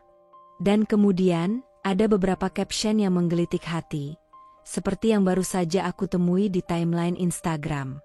Pesta keluarga yang tak tergantikan. Terima kasih untuk yang selalu ada, keluarga sempurna di dunia ini. Di bawah foto itu, ada komentar yang masuk, dan aku membaca satu persatu. Beberapa komentar yang tampak biasa saja, namun satu komentar yang kutemui tiba-tiba membuat hatiku terhenti. Kalau sudah kaya, sudah tidak ada lagi tempat untuk orang kampung. Gak usah jadi bebannya. Aku hampir tidak bisa bernapas membaca kalimat itu. Itu adalah hinaan yang ditujukan pada keluargaku. Bahkan saat kami tak ada di sana, mereka masih saja mencerca kami dengan cara yang begitu rendah dan kejam. Dan yang lebih buruk lagi, komentar itu mendapat beberapa like dari anggota keluarga Revan lainnya. Mereka tertawa-tawa, seolah itu hal biasa yang bisa mereka anggap sebagai candaan. Hatiku pecah berkeping-keping, dan aku merasa seperti dicampakkan ke dalam lautan kebencian yang tak berujung. Aku membuka mata lebar-lebar, melihat lagi foto-foto yang diposting, mencoba meyakinkan diriku bahwa ini semua bukanlah kenyataan, bahwa aku bukan bagian dari gambar-gambar itu. Aku menatap layar ponselku, merasa dunia yang pernah kuanggap rumah, kini berubah menjadi tempat yang begitu asing, begitu penuh dengan penolakan dan penghinaan. Semuanya tampak begitu jauh, seperti aku berada di luar lingkaran itu, terasing, seperti tak pernah menjadi bagian dari keluarga yang sama. Keesokan harinya, aku duduk di ruang tamu, menatap ponselku yang tergeletak di meja. Tidak ada lagi kata-kata dari Revan. Dia tidak memperdulikan apa yang terjadi. Seperti biasa, dia hanya sibuk dengan pekerjaannya, seolah dunia ini berjalan tanpa dia merasa perlu menanggapi apa yang baru saja terjadi. Aku merasa perasaan ini semakin menjadi beban yang semakin berat. Tiba-tiba, aku mendengar langkah kaki di pintu depan, suara pintu yang terbuka, dan aku tahu itu adalah ibuku yang datang. Ibuku datang dan duduk di sampingku. Tanpa kata-kata, aku merasakan kehadirannya yang penuh dengan kasih sayang. Ibuku, yang tidak pernah berhenti berjuang untukku, kini duduk di sampingku, mencoba memberikan kenyamanan yang tak mampu diberikan oleh siapapun. Ibu. Aku mulai, suaraku serak karena menahan air mata. Mereka masih saja menghina kita, Ibu. Mereka menertawakan kita di media sosial. Kita tidak diundang ke acara keluarga itu. Mereka mencela kita, merendahkan kita seolah-olah kita bukan bagian dari keluarga mereka. Ibuku menatapku dengan lembut, namun di matanya aku bisa melihat kesedihan yang mendalam. Laras, kadang kita harus belajar untuk tidak terjebak dalam kebencian orang lain. Mereka bisa menghina kita, bisa mengabaikan kita, tapi itu tidak akan mengubah siapa kita sebenarnya. Aku menangis dalam pelukan ibuku, tubuhku gemetar. Tapi ibu, aku lelah. Aku lelah dengan semua ini. Kenapa harus ada penghinaan ini? Kenapa keluarga kita harus terus diperlakukan seperti ini? Ibuku mengusap rambutku dengan lembut, mencoba menenangkan aku. Anakku, kita tidak bisa mengubah bagaimana orang lain melihat kita. Tapi kita bisa mengubah bagaimana kita melihat diri kita sendiri. Kamu tahu, kamu lebih dari cukup, lebih dari yang mereka pikirkan tentang kita. Ibu bangga padamu, bangga memiliki anak yang kuat sepertimu. Aku mengangkat kepala, menatap ibuku dengan penuh rasa terima kasih. Ibu, aku tidak akan menyerah. Aku akan terus berjuang untuk kita. Kita akan melawan semua hinaan ini, Ibu. Ibuku tersenyum, meskipun matanya berkaca-kaca. Jangan biarkan kebencian orang lain menguasai hatimu, Nak. Kita punya keluarga yang lebih kuat, kita punya satu sama lain. Saat itu, aku sadar bahwa meskipun Revan dan keluarganya terus menghinaku, aku masih memiliki sesuatu yang jauh lebih berharga, cinta dan dukungan ibuku. Aku tahu, untuk apapun yang terjadi, aku tidak akan pernah membiarkan keluargaku merasa terasing lagi. Kami akan bertahan, bersama-sama. Keputusan yang telah lama kuhindungi akhirnya terungkap juga. Semua yang aku rasakan selama bertahun-tahun bersama Revan, semua penghinaan, semua ketidakpedulian, semua kebohongan, telah mencapai titik puncaknya. Dan meskipun hati ini terasa terikat, meskipun aku tahu ini akan menjadi jalan yang penuh derita, aku tahu bahwa inilah satu-satunya jalan yang harus aku ambil. Hari itu, aku duduk di ruang kerja, menatap layar komputer di hadapanku, mataku terfokus pada dokumen yang sudah kususun dengan hati-hati selama beberapa minggu terakhir. Bukti-bukti perselingkuhan Revan yang kumpulkan, potongan-potongan kebenaran yang kutemukan dengan penuh rasa sakit, kini menjadi senjata yang akan melepaskan diriku dari belenggu pernikahan ini. Aku mengingat kembali momen pertama kali aku merasakan ada yang tidak beres dengan Revan. Aku masih ingat saat dia pulang terlambat, selalu dengan alasan pekerjaan, namun ada satu kejadian yang membuatku curiga. Handphonenya selalu terkunci. Dia begitu terjaga untuk tidak membiarkanku tahu apa yang sebenarnya terjadi di balik itu. Semua kebohongan, semua ketidakjujuran yang kubiarkan terus mengendap, akhirnya terungkap satu persatu. Aku mendengar percakapan di teleponnya yang tanpa sengaja kutangkap beberapa minggu lalu, percakapan dengan seorang perempuan yang ternyata adalah sekretarisnya, yang aku tahu memiliki hubungan lebih dengannya. Kata-katanya sangat jelas. Dan sepertinya mereka sudah berhubungan sejak lama. Tidak ada lagi keraguan. Aku mengumpulkan bukti-bukti dari percakapan itu, foto-foto, dan pesan-pesan yang dia kirim, semuanya menumpuk menjadi sebuah kenyataan yang tidak bisa kuingkari. Sekarang, aku duduk di hadapan dokumen itu, tangan sedikit gemetar meski aku sudah memutuskan. Aku tahu ini adalah keputusan yang akan mengubah hidupku, dan aku merasa seolah-olah sebuah beban berat terangkat dari pundakku.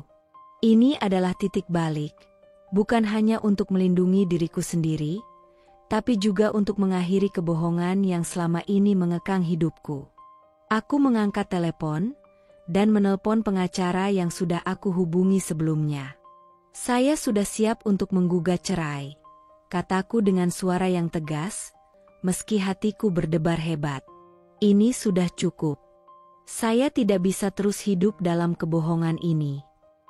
Beberapa detik kemudian, pengacara itu menjawab dengan suara profesionalnya, "Kami akan menyiapkan dokumen untuk Anda. Semua bukti yang Anda kumpulkan sangat membantu dalam proses ini. Kami akan mulai secepatnya." Aku menutup telepon dengan perasaan campur aduk. Sebuah bagian dari diriku merasa lega, sementara bagian lain masih dipenuhi dengan rasa takut akan konsekuensi yang akan datang. Tapi aku tahu, tidak ada jalan lain. Aku tidak bisa terus diperlakukan seperti ini. Revan tidak pernah menghargai aku, tidak pernah benar-benar peduli tentang perasaanku. Dia tidak pernah melihatku sebagai pasangan sejati, hanya sebagai bagian dari permainan sosial yang dia mainkan untuk kepentingan dirinya. Beberapa hari setelahnya, aku mengirimkan gugatan cerai itu secara diam-diam, tanpa memberitahunya terlebih dahulu. Aku tidak ingin memberi kesempatan untuk pertengkaran atau ancaman. Aku hanya ingin mengakhiri ini tanpa drama lebih lanjut. Aku ingin bebas dari belenggu yang selama ini mengikatku. Hari yang kutunggu akhirnya datang. Aku duduk di ruang tamu, tangan terlipat di atas lututku, menunggu Revan pulang. Hati ini berdegup kencang. Aku tahu bahwa saat dia membuka pintu itu, dunia kami akan berubah selamanya. Begitu Revan masuk, aku bisa merasakan aura yang berbeda. Mungkin dia sudah merasa ada yang tidak beres, tapi dia tidak tahu apa yang akan terjadi. "Laras, kenapa rumah ini terasa begitu sunyi?" Suaranya terdengar seperti biasa, tanpa curiga. "Ada apa?" Aku berdiri dari kursi, menatapnya dengan tegas. "Revan, aku sudah menggugat cerai." Dia terdiam sesaat, matanya melebar, seperti tidak percaya dengan kata-kataku. "Apa? Cerai?" Suaranya terdengar terkejut, namun aku bisa merasakan ada sedikit kebimbangan di sana. "Kenapa tiba-tiba begini? Kita bisa berbicara tentang ini, Laras." Aku melangkah mendekat, mataku tidak bisa lagi berpaling darinya. "Tidak ada lagi yang perlu dibicarakan, Revan. Aku sudah cukup. Aku tidak akan lagi hidup dalam kebohongan. Aku tahu tentang kamu dan sekretarismu. Aku tahu tentang semua yang kamu sembunyikan dari aku. Revan tampak terperangah. Wajahnya memerah, seolah-olah dia baru saja disadarkan dari mimpi buruk. Laras, aku bisa jelaskan semuanya. Jangan buru-buru seperti ini. Aku masih mencintaimu, kamu tahu itu kan? Aku tersenyum, tapi bukan senyum kebahagiaan. Itu senyum yang penuh dengan kepedihan, senyum yang mengandung ribuan patah hati. Tidak, Revan. Aku tidak lagi percaya padamu. Cinta itu bukan hanya kata-kata kosong. Cinta itu tentang kepercayaan, tentang kesetiaan. Dan kamu sudah menghancurkannya. Dia diam, tidak bisa lagi berkata apa-apa. Dia tahu ini sudah berakhir. Meskipun dia mencoba berjuang dengan kata-kata, aku sudah mengambil keputusan. Tidak ada jalan kembali. Tidak ada lagi ruang untuk perbaikan. Aku menatapnya sekali lagi sebelum berbalik.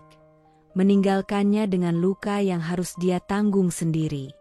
Aku tahu, meskipun hari-hari depan penuh dengan ketidakpastian dan rasa takut, ini adalah langkah pertama untuk kebebasanku. Dan aku tidak akan menoleh lagi. Kehidupan pasca cerai bukanlah perjalanan yang mudah. Apalagi ketika dunia seakan mulai runtuh di sekitar Revan. Setelah aku mengajukan gugatan cerai, aku merasa seperti akhirnya menemukan kedamaian meski belum sepenuhnya bisa menghilangkan jejak-jejak luka yang ditinggalkan pernikahan kami. Namun, kenyataannya, aku tak pernah membayangkan betapa cepatnya hidup Revan berbalik, seperti karma yang datang tanpa ampun. Beberapa bulan setelah perceraianku, aku menerima kabar yang datang seperti badai.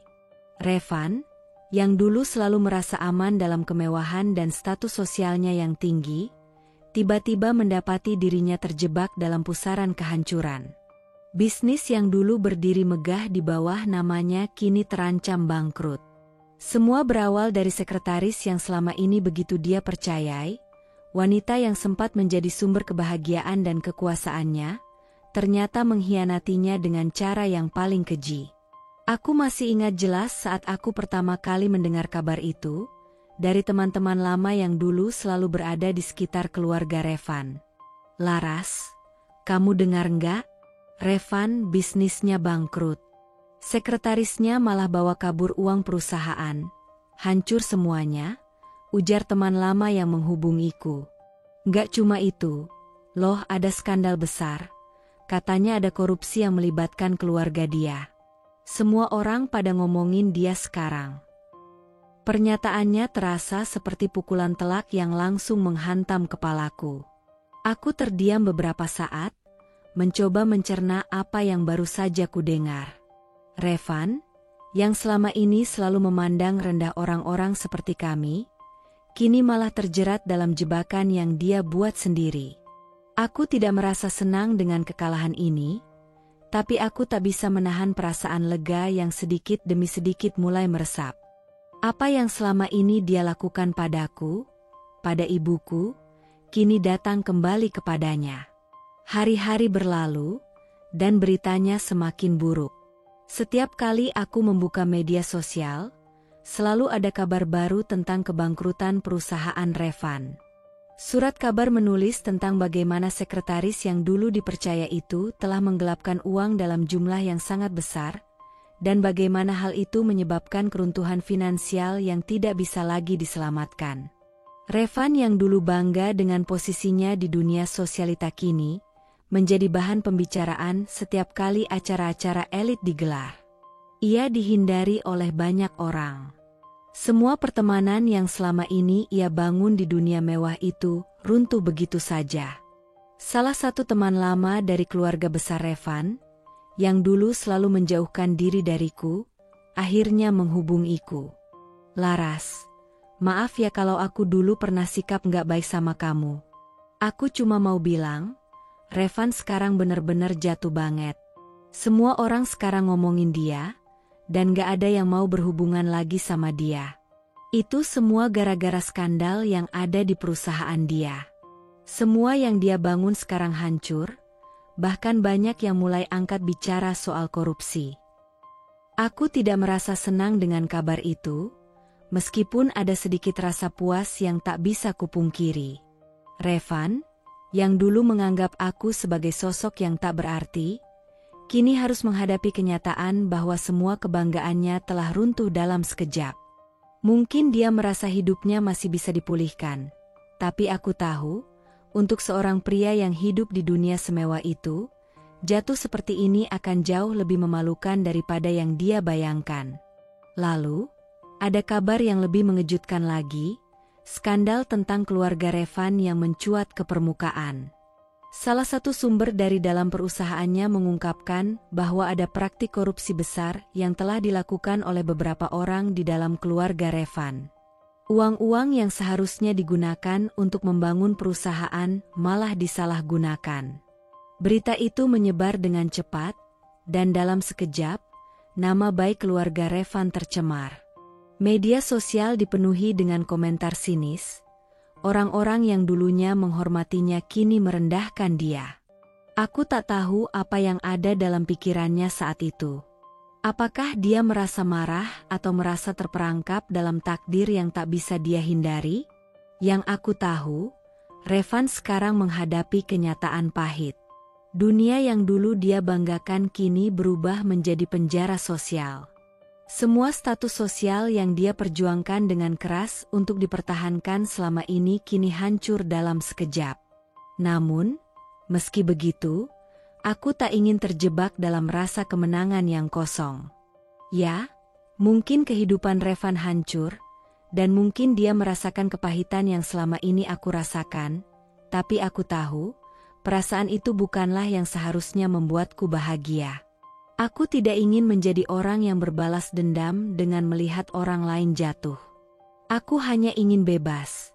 Bebas dari masa lalu, bebas dari kebohongan dan penghinaan.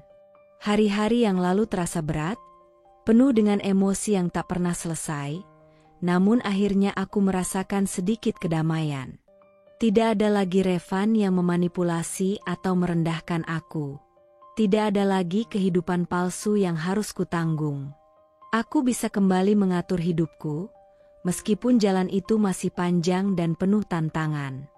Revan mungkin terjatuh sekarang, tapi aku tahu aku tidak akan berhenti berjalan ke depan. Keputusan untuk menggugat cerai, untuk melepaskan diri, adalah langkah pertama untuk memulai bab baru yang lebih baik. Sebuah perjalanan menuju kebebasan yang seharusnya tidak ditunda lagi. Tahun-tahun berlalu, dan meskipun ada luka yang tak akan pernah sembuh sepenuhnya, aku mulai menemukan diriku kembali. Dunia yang selama ini aku impikan untuk menjadi tempat penuh harapan dan kebahagiaan kini terasa seperti kenangan yang jauh.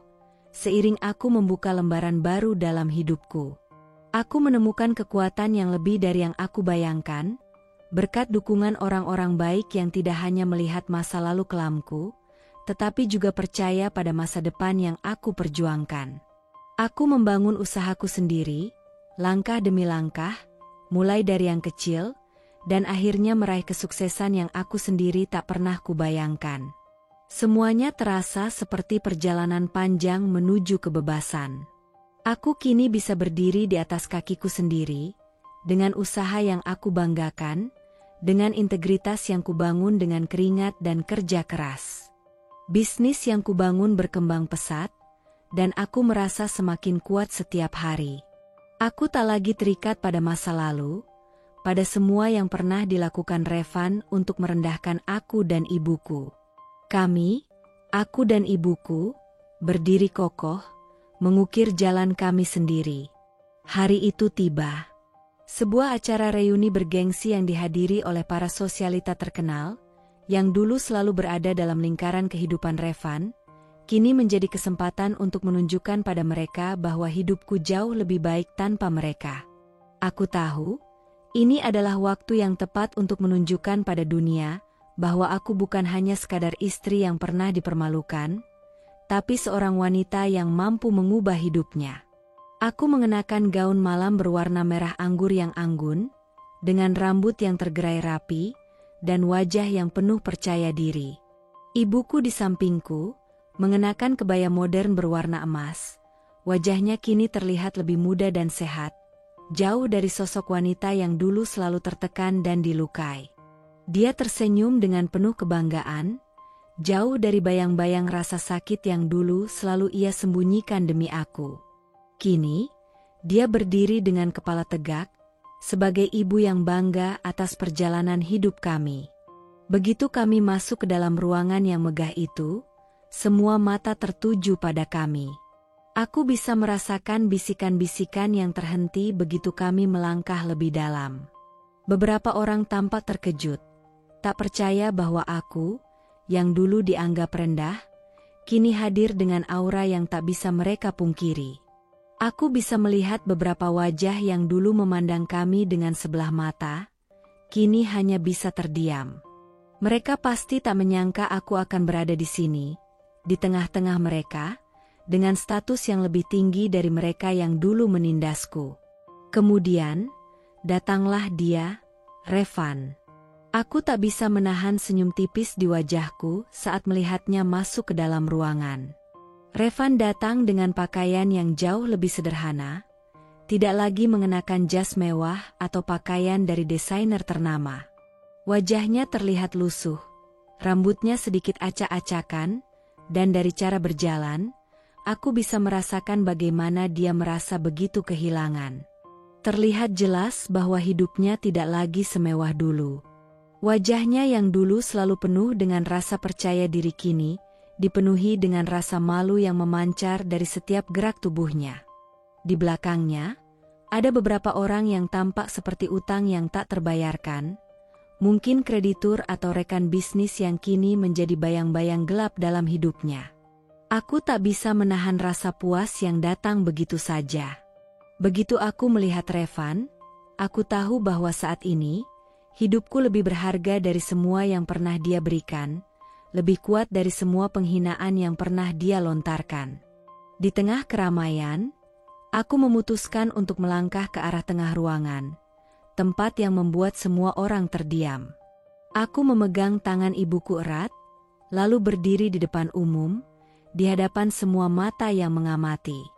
Aku bisa merasakan ketegangan di udara, bagaimana mereka semua menunggu apa yang akan terjadi. Aku tahu ini saat yang tepat untuk memberi mereka pelajaran yang tak akan mereka lupakan. Dengan suara yang lantang dan tegas, aku menatap semua orang di ruangan itu dan berkata, "Inilah wanita yang dulu kalian rendahkan. Tanpa dia, aku bukan siapa-siapa." Aku merangkul ibuku dengan penuh kasih sayang, menggenggam tangannya dengan erat. Wajah ibuku terlihat terkejut, tapi matanya berbinar, penuh haru, seolah tidak percaya dengan apa yang baru saja aku ucapkan. Tiba-tiba, seluruh ruangan menjadi hening. Semua orang terdiam, bahkan mereka yang dulu berbisik dan menertawakan kami kini tidak bisa mengucapkan sepatah kata pun. Kemudian, suara tepuk tangan mulai terdengar. Tepuk tangan itu datang perlahan, namun semakin lama semakin keras, semakin banyak yang ikut bergabung dalam sorakan itu. Semua orang yang dulu meremehkan kami, kini terdiam, tak bisa lagi berpura-pura bahwa mereka tidak melihat apa yang ada di depan mereka. Sebuah keluarga yang bangkit, yang lebih kuat daripada mereka bayangkan. Sementara itu, Revan hanya berdiri di sana, mematung, wajahnya merah padam, dan matanya menghindari tatapanku. Tidak ada lagi pembelaan yang bisa ia katakan. Tidak ada lagi kebanggaan yang bisa ia tunjukkan. Semua itu sudah hancur, terhapus oleh kenyataan bahwa dia hanya seorang pria yang kehilangan segalanya karena kebohongan dan kesombongannya sendiri. Aku melangkah menjauh dari keramaian, meninggalkan Revan dengan rasa malu yang semakin menyelimutinya. Sekarang, aku tahu bahwa hidupku telah berubah. Aku telah membuktikan bahwa aku bisa bangkit dari segala penghinaan dan sakit hati. Dan yang lebih penting, aku telah membuktikan kepada ibuku, kepada diriku sendiri, dan kepada dunia bahwa tidak ada yang bisa merendahkan kami lagi. Aku menatap ibuku yang tersenyum bangga di sampingku, dan aku tahu, hari ini adalah hari kemenangan kami.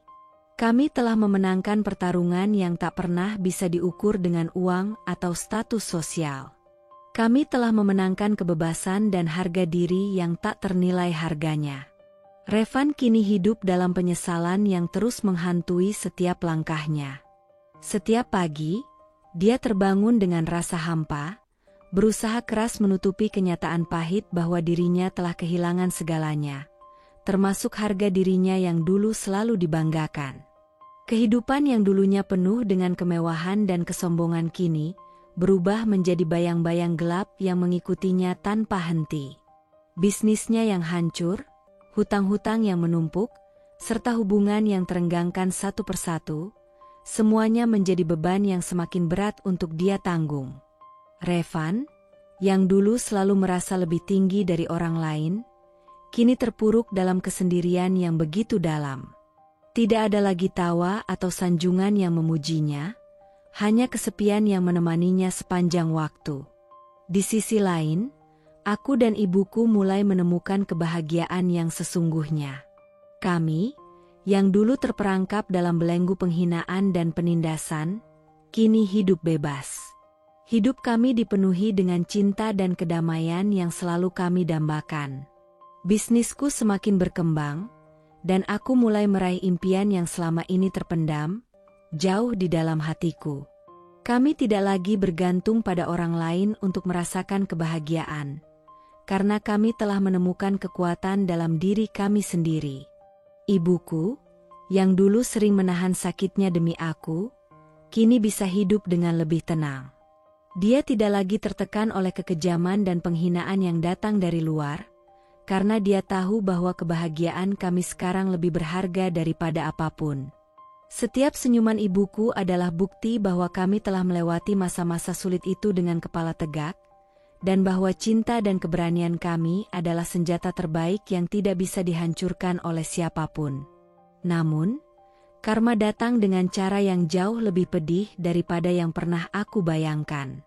Hidup Revan, yang dulu tampak sempurna dan tak tergoyahkan, runtuh begitu cepat, dan semua itu adalah akibat dari tindakan dan keputusannya sendiri. Ketika dia menindas kami, mempermalukan kami, dan berbuat sewenang-wenang, dia tidak pernah menyadari bahwa ada konsekuensi yang menanti. Semua keangkuhannya, semua penghinaan yang dia lontarkan kepada kami, akhirnya terbayar dengan cara yang paling menyakitkan. Revan harus merasakan apa yang pernah kami rasakan, rasa kehilangan, rasa malu, dan penyesalan yang datang terlambat. Tidak ada lagi yang bisa dia banggakan. Tidak ada lagi yang mendukungnya, tidak ada lagi yang mengaguminya. Semua orang yang pernah berada di sekelilingnya kini menjauh, dan dia dibiarkan sendirian dalam kesendirian yang meruntuhkan semangatnya. Semua yang dulu dia perlakukan dengan sewenang-wenang, kini kembali kepadanya, dan dia harus menghadapinya sendiri, tanpa seorang pun di sisinya. Aku tidak merasa bahagia melihat penderitaannya. Karma bukan tentang pembalasan, melainkan tentang keseimbangan. Aku hanya merasa bahwa kehidupan ini, dengan segala liku-likunya, akhirnya memberikan keadilan yang sebenarnya. Semua yang aku dan ibuku alami tidaklah sia-sia. Kami keluar lebih kuat, lebih bijaksana, dan lebih damai dengan diri kami sendiri. Kini, aku tahu bahwa hidup bukan tentang berapa banyak kekayaan atau pengakuan yang kita dapatkan dari orang lain. Hidup adalah tentang bagaimana kita memperlakukan orang lain, bagaimana kita tetap berdiri tegak meski dunia mencoba menundukkan kita.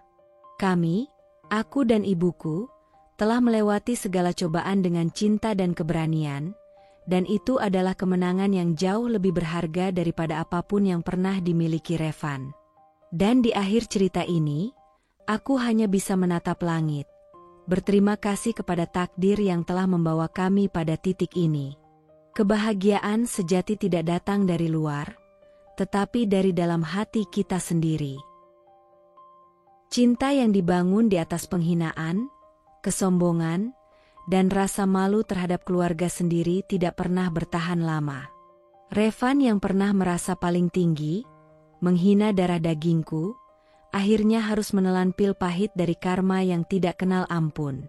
Saat ia menghalangi ibuku untuk naik ke pelaminan demi menjaga gengsi palsunya, ia telah menandatangani sendiri takdir kejatuhannya. Aku, yang dulu dipandang sebelah mata, bangkit dari keterpurukan, berdiri di puncak keberhasilan bersama ibu yang dulu mereka rendahkan.